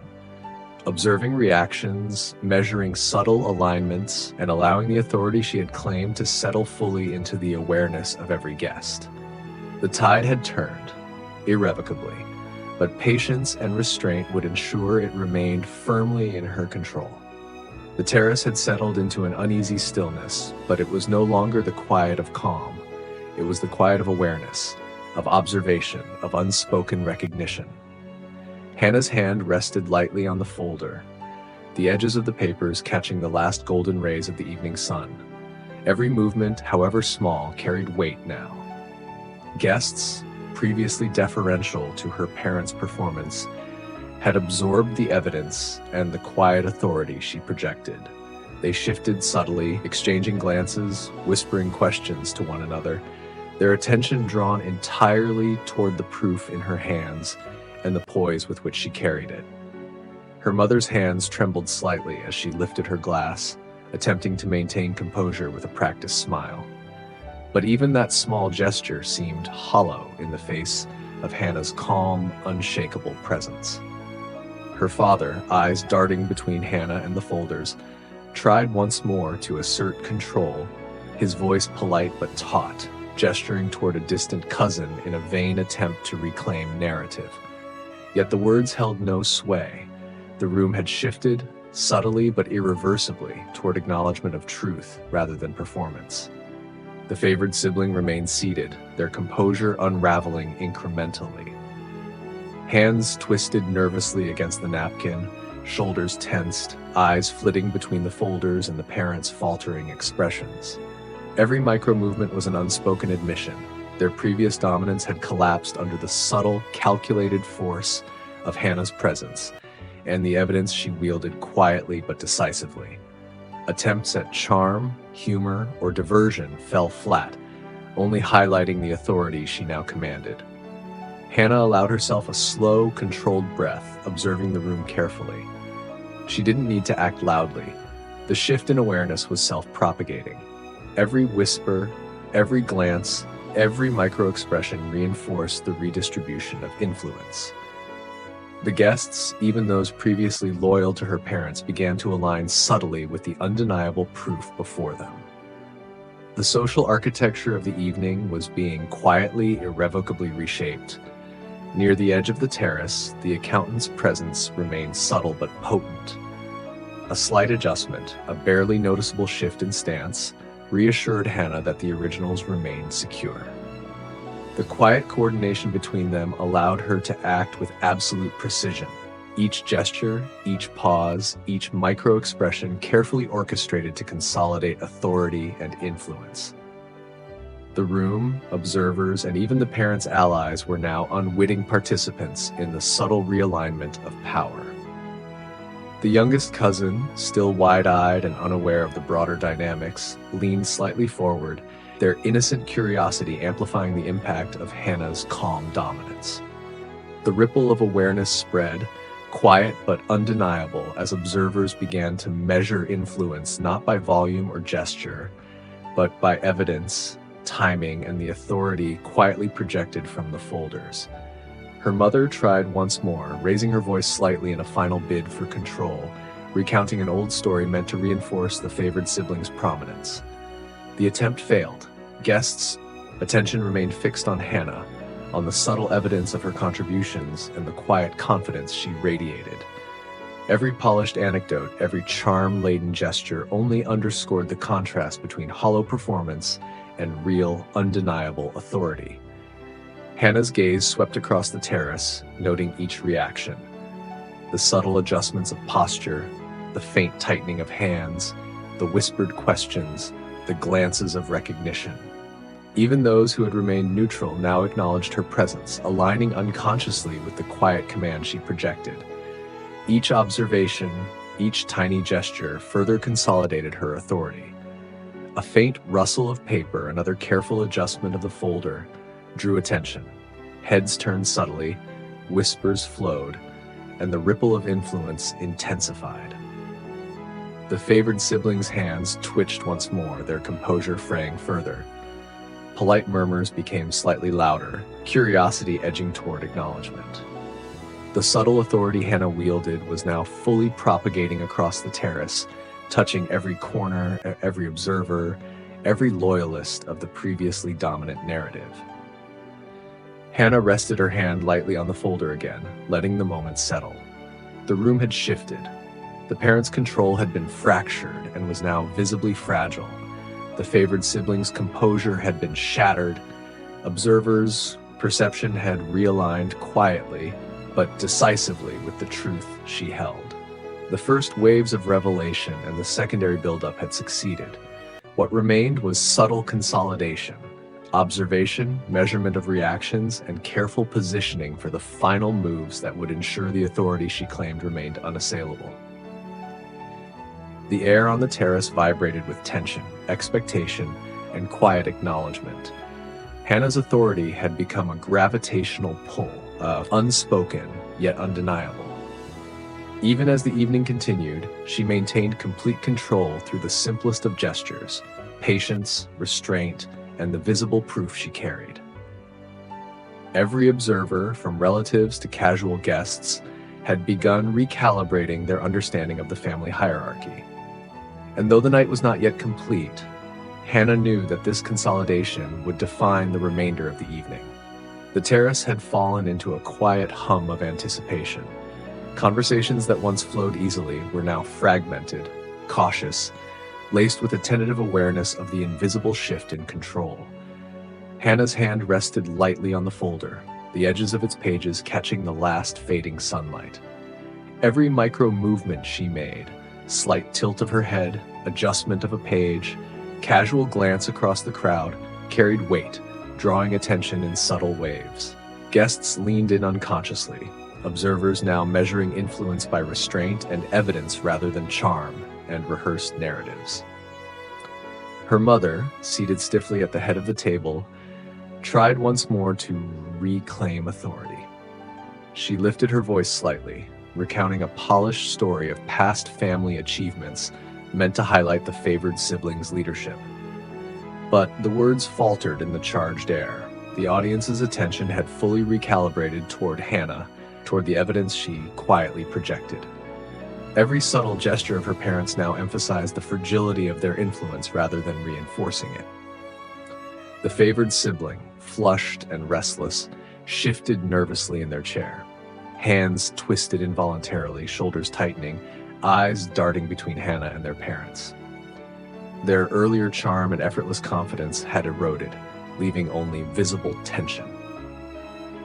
A half-formed joke, a desperate gesture meant to reclaim attention, landed flat, underscoring the contrast between rehearsed performance and Hannah's calm, undeniable authority.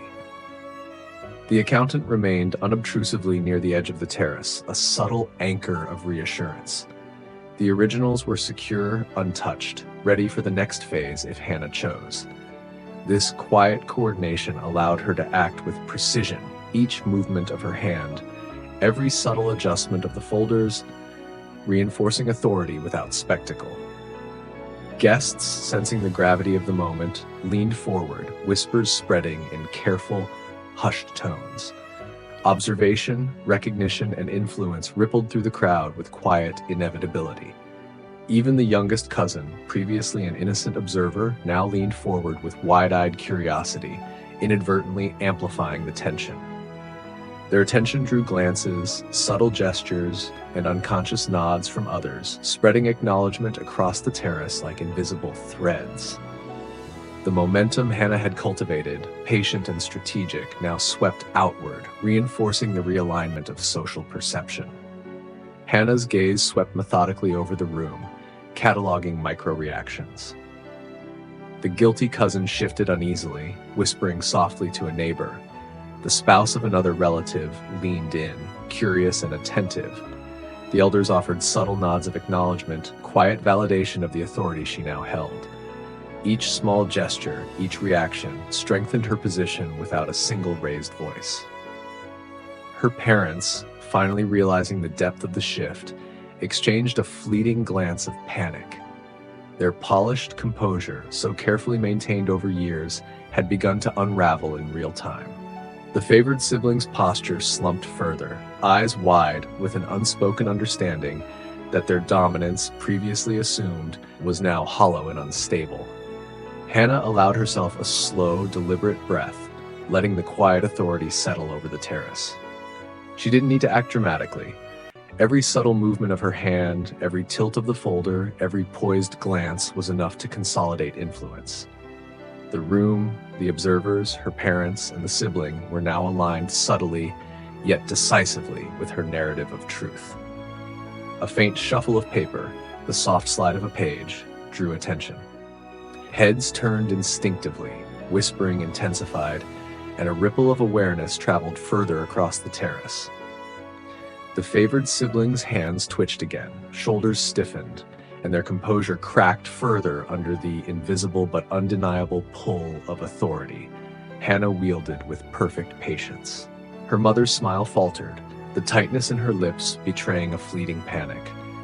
Her father's jaw tightened visibly, voice lowering as he attempted another gesture at control. Both were struggling, not openly, but in every subtle motion and glance, their vulnerability was evident. Hannah's quiet dominance had made the room self-aware, The guest's perception now shifted toward acknowledgement of her proof and presence rather than performance and charm. Then, from the far side of the terrace, a soft exhale, a sigh of realization from one of the more skeptical relatives, echoed subtly through the group. Eyes turned, whispers intensified, and a new layer of acknowledgement rippled across the crowd. Hannah's authority had now fully propagated, touching every observer, and each subtle acknowledgement reinforced her position. The social balance had decisively tilted, the control her parents had wielded for years now a fragile relic, visible yet powerless.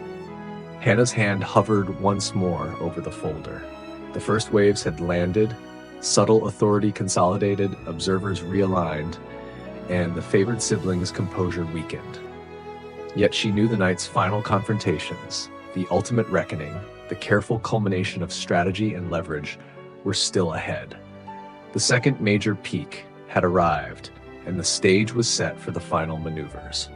The terrace remained suspended in an almost imperceptible tension, yet the subtle authority Hannah commanded was beginning to produce tangible effects.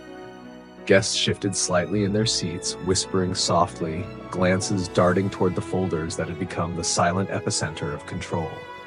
Every observer, relatives, friends, even the casual attendees, now aligned their perception with the reality she presented. The parents' polished gestures, once absolute in influence, now faltered under the weight of undeniable proof. Her mother's hand trembled as she reached for her glass, attempting a graceful smile that failed under scrutiny. Her father, jaw tight, gestured weakly toward a distant cousin, attempting narrative recovery, but the words fell flat, devoid of the authority they once carried. Every movement they made, every micro-expression, reinforced the visible shift in influence.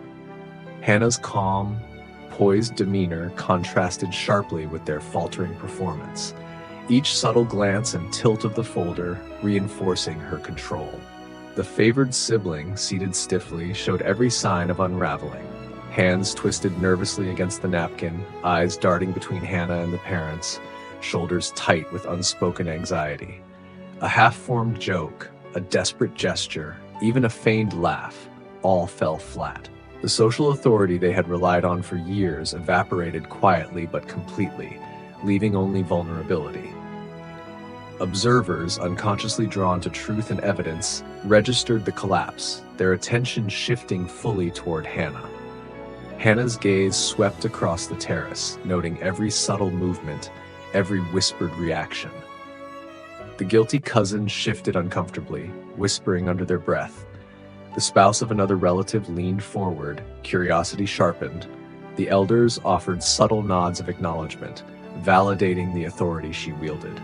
The ripple of recognition extended beyond immediate family, reaching corners of the gathering that had previously remained neutral or uninvolved. Every silent acknowledgement reinforced her control. A faint shuffle of paper, the edge of a page brushing slightly against the folder, drew attention again. Heads turned, whispers intensified, and the ripple of awareness deepened. The favored sibling's hands twitched involuntarily, posture stiffened further, a subtle but unmistakable admission that they could no longer dominate the space. Guests now processed the authority silently radiating from Hannah, the documents themselves carrying weight far beyond any spoken word.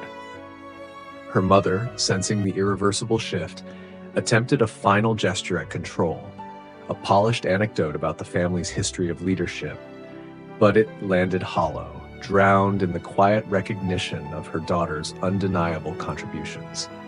Her father leaned forward, voice taut, trying to assert narrative control, but the gap between evidence and performance was now too great. Every gesture, every carefully rehearsed word only underscored the reality of Hannah's dominance. Hannah's calm, measured breathing amplified her authority. She did not need to speak to raise her voice or to demand acknowledgement. Every subtle movement, sliding a page, tilting the folder, making eye contact with a relative, acted as a signal that her position was unassailable. The guest's attention, previously fluid, now anchored itself to the truth she quietly projected. Even the youngest cousin, leaning slightly forward with curiosity, contributed unintentionally to the gravity of her influence. The accountant, still unobtrusive, gave a slight nod, ensuring that all originals remained intact and ready if further proof was required. Hannah adjusted the folder slightly, revealing another critical page. A time-stamped record showing her direct involvement in designing and implementing systems that had become the foundation of the family business. Gasps and whispered recognition moved quietly through the guests. Observation, acknowledgement, and subtle realignment of authority were now fully propagating. The favored siblings' composure faltered entirely. They slumped slightly, hands fidgeting, eyes wide with reluctant acknowledgement. The parents' control, fractured earlier, now became visibly fragile. Every whisper, every shifted glance, every small movement reinforced the subtle, yet undeniable consequence of Hannah's presence and the proof she carried. The balance of power had shifted fully, and even loyal allies could no longer maintain the pretense of dominance. And in that moment, Hannah realized the leverage she held had transformed into tangible consequence. The narrative her parents had constructed for decades had been dismantled without confrontation, the favored siblings' false authority exposed, and every observer now aligned, if only subtly, with her quiet, undeniable truth. The secondary climax had not only shifted perception, it had created real, irreversible social and emotional consequences. As the murmurs spread and the terrace adjusted to the new equilibrium, Hannah's hand rested lightly on the folder, poised for the next careful move.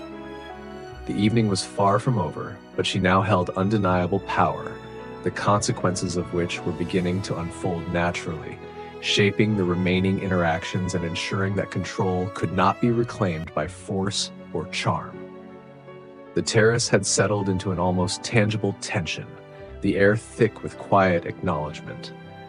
Hannah's calm authority lingered over every guest, subtle yet inescapable, and the consequences of her presence were rippling through the family in ways both visible and hidden. Polite murmurs moved like currents, weaving between whispered acknowledgments and incredulous glances. Every observer was now recalibrating, aligning themselves unconsciously with the truth she carried, while the parents and the favored sibling grappled with the erosion of their long-held social dominance. Her mother's fingers fidgeted again, brushing nervously against the rim of her glass. She attempted a soft smile, the kind meant to maintain appearances, but even the practiced gesture betrayed unease. Her father leaned forward slightly, voice careful, measured, attempting to reclaim authority through narrative. Yet his words lacked the persuasive gravity they once carried. The room had shifted. Charm, rehearsed performance, and authoritative speech no longer held the same weight. Hannah's restraint, her quiet poise, and the tangible evidence she presented had created an invisible gravity that now dictated the rhythm of attention. The favored sibling, seated stiffly, was barely able to maintain composure. Small, almost imperceptible tremors ran through their hands, shoulders tightened, and eyes flitted nervously between the folders and the parents. Their earlier confidence, the effortless charm that had dominated gatherings for years, had been stripped away under the weight of evidence and calm authority. Even casual observers, those previously indifferent, could sense the vulnerability radiating from them. Guests shifted subtly, their reactions forming a quiet network of acknowledgement. Cousins leaned in slightly, whispering softly. Spouses of relatives exchanged tentative glances. The youngest cousin's curiosity amplified the subtle tension, innocent yet effective. Hannah cataloged every reaction, every micro-expression, understanding that the evening's stakes were now as much about observation as about revelation. Influence had shifted.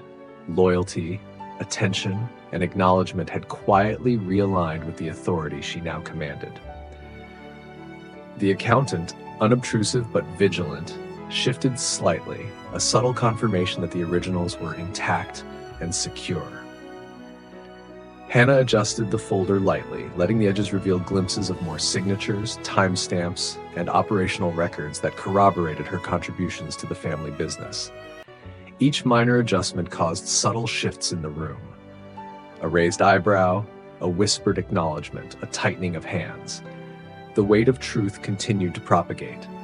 Her mother attempted one more time, raising her voice softly, telling a carefully polished story meant to showcase the favored sibling's role in past successes.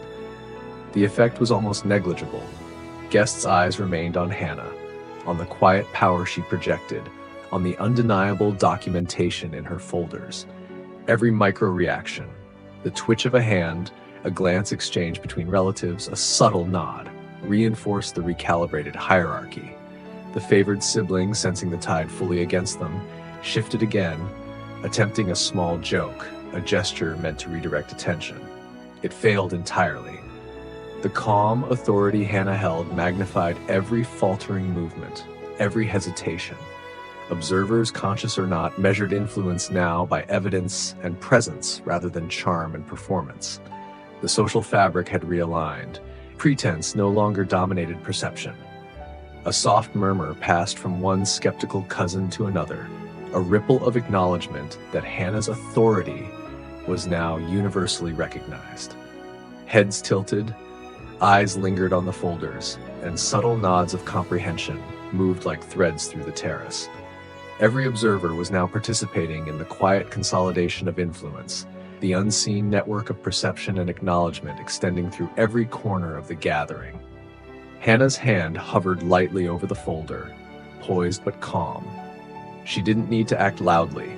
Every gesture, every micro-adjustment reinforced her position. The first and second waves of authority had been fully executed. Now came the quiet aftermath. Observation, assessment, and the subtle cementing of influence. The parents' control had been fractured. The favored sibling's composure had collapsed. Observers' perception and social alignment had shifted irreversibly. Even as the murmurs spread, the terrace remained under Hannah's quiet command. Every whispered acknowledgement, every glance exchanged, every involuntary gesture by her parents or sibling reinforced the new equilibrium. Authority had passed without drama, confrontation, or outburst. It had been claimed through presence, timing, evidence, and patience. The stage was set for the final moments of acknowledgement, subtle reckonings, and the consolidation that would define the remainder of the evening. And as the last rays of sunlight faded across the terrace, Hannah allowed herself a slow, deliberate breath. She understood the power of restraint, the force of quiet proof, and the subtle consequences of observation. Every subtle alignment, every recalibrated glance, every muted acknowledgement had cemented her authority. The secondary climax had passed, leaving the terrace and her family reconfigured, each member acutely aware that the balance of power had shifted irrevocably in her favor. The terrace had settled into a charged hush, the kind that made even the faintest movement seem amplified. Hannah remained poised, hand lightly resting on the folder, her calm presence now an undeniable gravitational pull over the room. Every observer, from relatives to casual guests, had absorbed the shift. The parents' carefully cultivated authority had fractured. The favored siblings' facade had crumbled, and subtle recognition of truth now guided attention across the gathering.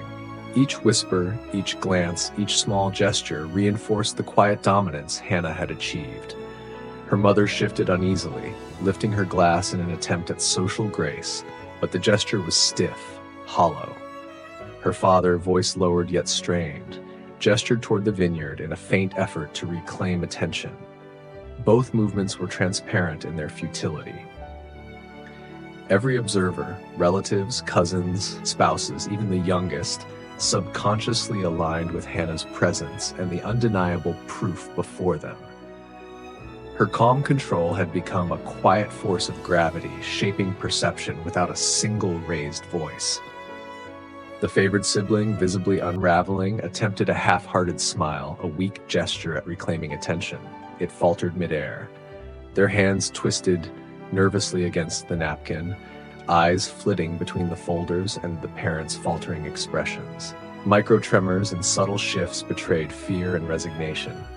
All their rehearsed charm, their confidence, their projected dominance collapsed under the weight of evidence and Hannah's poised authority. Hannah allowed herself a slow, deliberate breath, observing every small reaction. Every adjustment of posture, every tiny glance, every whispered acknowledgement reinforced her control. The room had recalibrated, loyalties had quietly shifted, and observers now operated under an unspoken understanding of her authority. No one needed a dramatic declaration. The folders themselves and the subtle poise she projected carried more weight than words ever could. The accountant, positioned quietly at the edge of the terrace, gave a faint nod, ensuring that all originals remained intact. Hannah's subtle adjustment of the folder revealed another small but critical signature and timestamp, a final, undeniable confirmation of her contributions. Gasps rippled, quiet but unmistakable, as observers leaned in to process the weight of the documentation. The favored siblings' shoulders sagged further, their gaze faltered. Even the parents, struggling to maintain composure, could no longer mask the realization that their narrative had been dismantled. A gentle murmur spread across the terrace as relatives exchanged glances. Some whispered soft acknowledgments, others simply nodded subtly, all unconsciously reinforcing Hannah's authority. The youngest cousin's curious gaze, wide and innocent, helped cement the momentum. Attention, perception, and recognition now aligned with truth rather than performance. Every movement, every glance, every micro-expression across the terrace testified to the quiet but complete shift in social power. Hannah's lips curved slightly in a controlled, satisfied expression. She did not need to confront, shout, or dramatize. The authority she had cultivated through patience, timing, and evidence was now absolute. Each subtle movement of her hand, every tilt of the folder, was a reminder of the undeniable leverage she held. The room itself seemed to adjust around her presence. Her mother exhaled softly, shoulders tensing, hands fidgeting, the realization of lost control now fully present. Her father's jaw tightened, eyes narrowing with quiet frustration. The favored sibling, caught between residual pride and undeniable truth, sank further, trapped in the awareness that their influence was now powerless. Observers across the terrace continued to recalibrate, subtly acknowledging Hannah's authority without needing overt instruction. And then, in a quiet yet deliberate move, Hannah shifted the folder fully forward, letting a single page rest prominently atop the others. A final piece of evidence, carefully positioned. The signature, timestamp, and operational documentation could not be ignored. Gasps and whispered exclamations, soft yet audible, confirmed the shift. Even the previously skeptical relatives leaned in, recognition and understanding spreading through subtle nods and exchanged glances. Hannah allowed the moment to linger, letting the subtle authority settle fully over the terrace. The first waves of revelation, the secondary buildup, and the strategic consolidation had all coalesced. The parents' control was fractured beyond recovery, the favored siblings' composure shattered, and observers' perceptions now aligned entirely with undeniable truth. The stage was set for the final resolution, calm, calculated, and irrevocable. The terrace was silent now, not with tension, but with recognition, a quiet, pervasive acknowledgement of what had transpired. Hannah's hand rested lightly on the folder, the final page revealed like a quiet punctuation mark. Every guest, from the youngest cousin to the elder family members, had absorbed the authority she projected. Every subtle gesture, every micro-expression, every involuntary glance reinforced a single undeniable truth. Hannah's contributions had been real, substantial, and undeniable, and the hierarchy her parents had maintained for years had crumbled under evidence and restraint. Her mother's hands trembled slightly as she lowered her glass. The polished veneer that had carried her through decades of gatherings now felt fragile, brittle, and transparent. Her mother's eyes flicked toward Hannah, a mixture of awe, fear, and reluctant acknowledgement shining through for the first time. Words failed her. Polished anecdotes, charm, and rehearsed smiles no longer had purchase in the room. The subtle authority that had quietly radiated from Hannah left no space for control by theatrics. Her father leaned back slightly, jaw tight, shoulders stiff. He scanned the terrace, taking in the observer's realigned attention. Every subtle nod, every whispered acknowledgement, every glance exchanged between guests testified to the collapse of his previously assumed dominance. He realized, perhaps for the first time, that influence built on performance and perception alone could not withstand evidence wielded with calm, measured authority. The favored sibling remained seated, hands folded tensely, eyes wide and uneasy. Their attempts to reclaim attention, small jokes, gestures toward others, forced smiles had all failed. The weight of undeniable truth now pressed firmly upon them. They were trapped in awareness, forced to witness the authority of a sibling they had long minimized and ignored. The social script they had relied upon for years was no longer valid. Every observer was now subtly but undeniably aligned with the reality Hannah had quietly orchestrated. Hannah allowed herself a measured breath, taking in the room. She did not speak. She did not gesture beyond the subtle adjustment of the folder, and yet the impact of her presence resonated fully. Authority had been claimed, quietly but irreversibly. Observers who had once deferred unquestioningly now recognized her influence. Loyalty, perception, and acknowledgement had quietly recalibrated to reflect truth rather than performance. A soft murmur ran through the crowd, small whispers that were potent in their subtlety. Relatives exchanged brief glances, signaling recognition of what had been accomplished without the need for confrontation or theatrics. Even those previously skeptical leaned slightly forward, their acknowledgement implicit. Every gesture and glance reinforced the authority Hannah now commanded. The social power she had accumulated was no longer contingent. It was settled, acknowledged, and unassailable. Her mother finally exhaled, shoulders easing slightly but face tight with a reluctant acknowledgement of truth. Her father's hands relaxed minimally, jaw unclenching in subtle concession. The favored sibling, now visibly deflated, sank further into their chair, silent, eyes fixed on the evidence and the calm figure who had quietly dismantled the narrative that had dominated their family for years. Observers across the terrace absorbed the gravity of the shift, and the invisible threads of recognition and acknowledgement wove tightly around Hannah's presence. Hannah's hand hovered lightly over the folder one last time, then rested fully, signaling closure. The quiet power she had cultivated, the strategic restraint, the careful orchestration of observation and evidence, all had converged to create an irrevocable moment. The parents' control was fractured, the favored sibling's authority had collapsed, and observers' perceptions were aligned.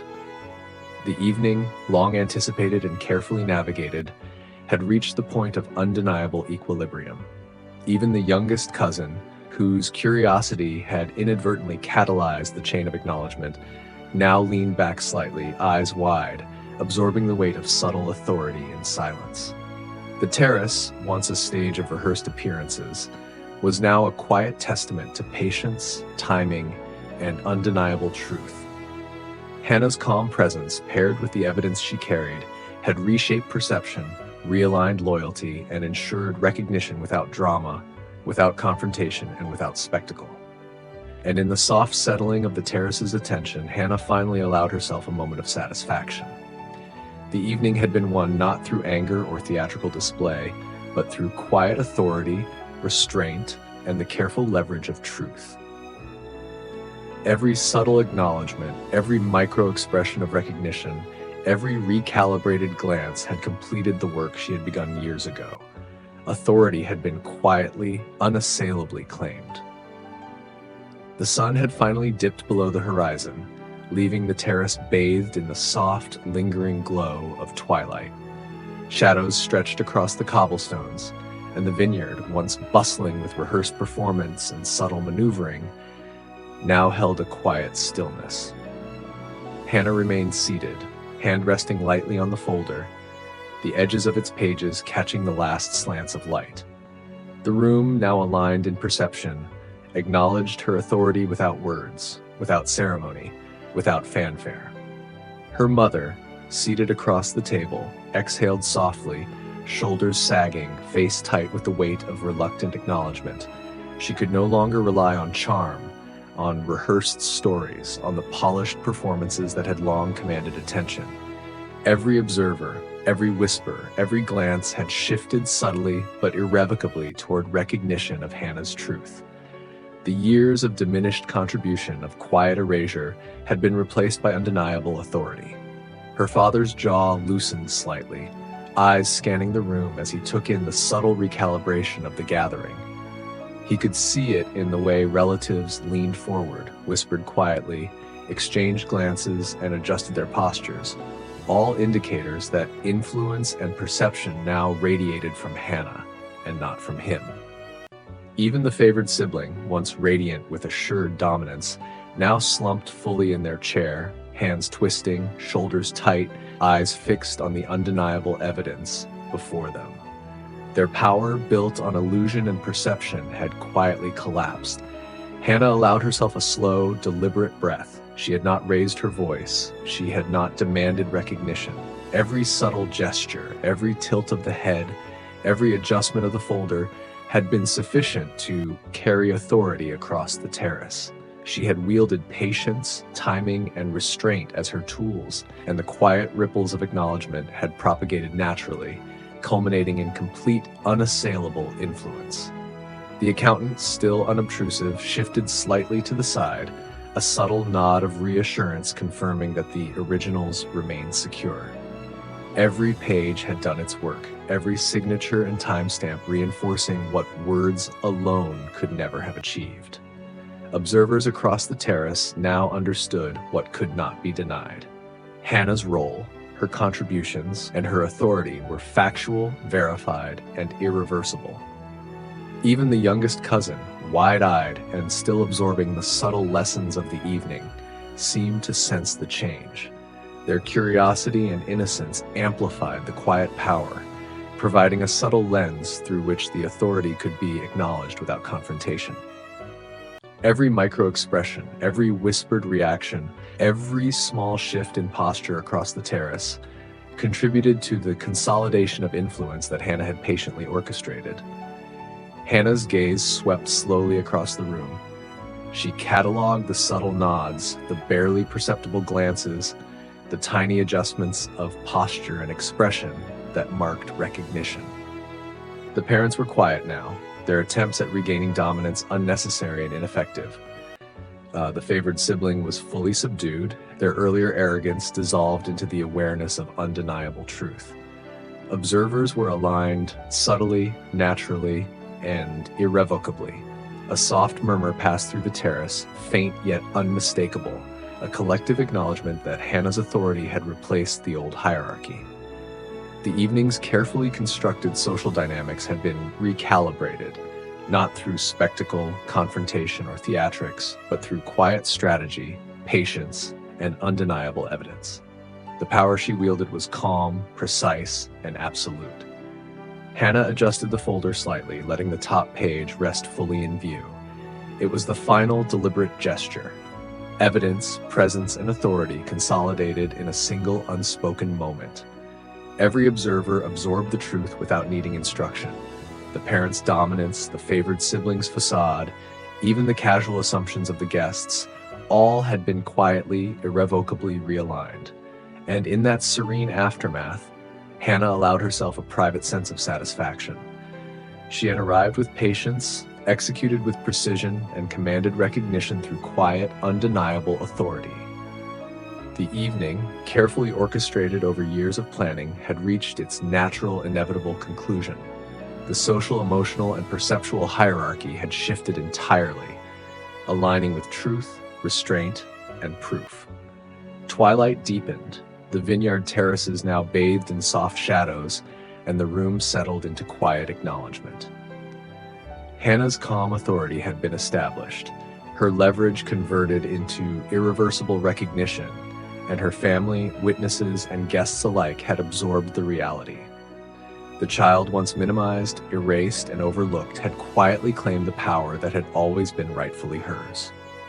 The balance had shifted, subtly, irrevocably, and the evening's unspoken victories would resonate far beyond the soft glow of sunset.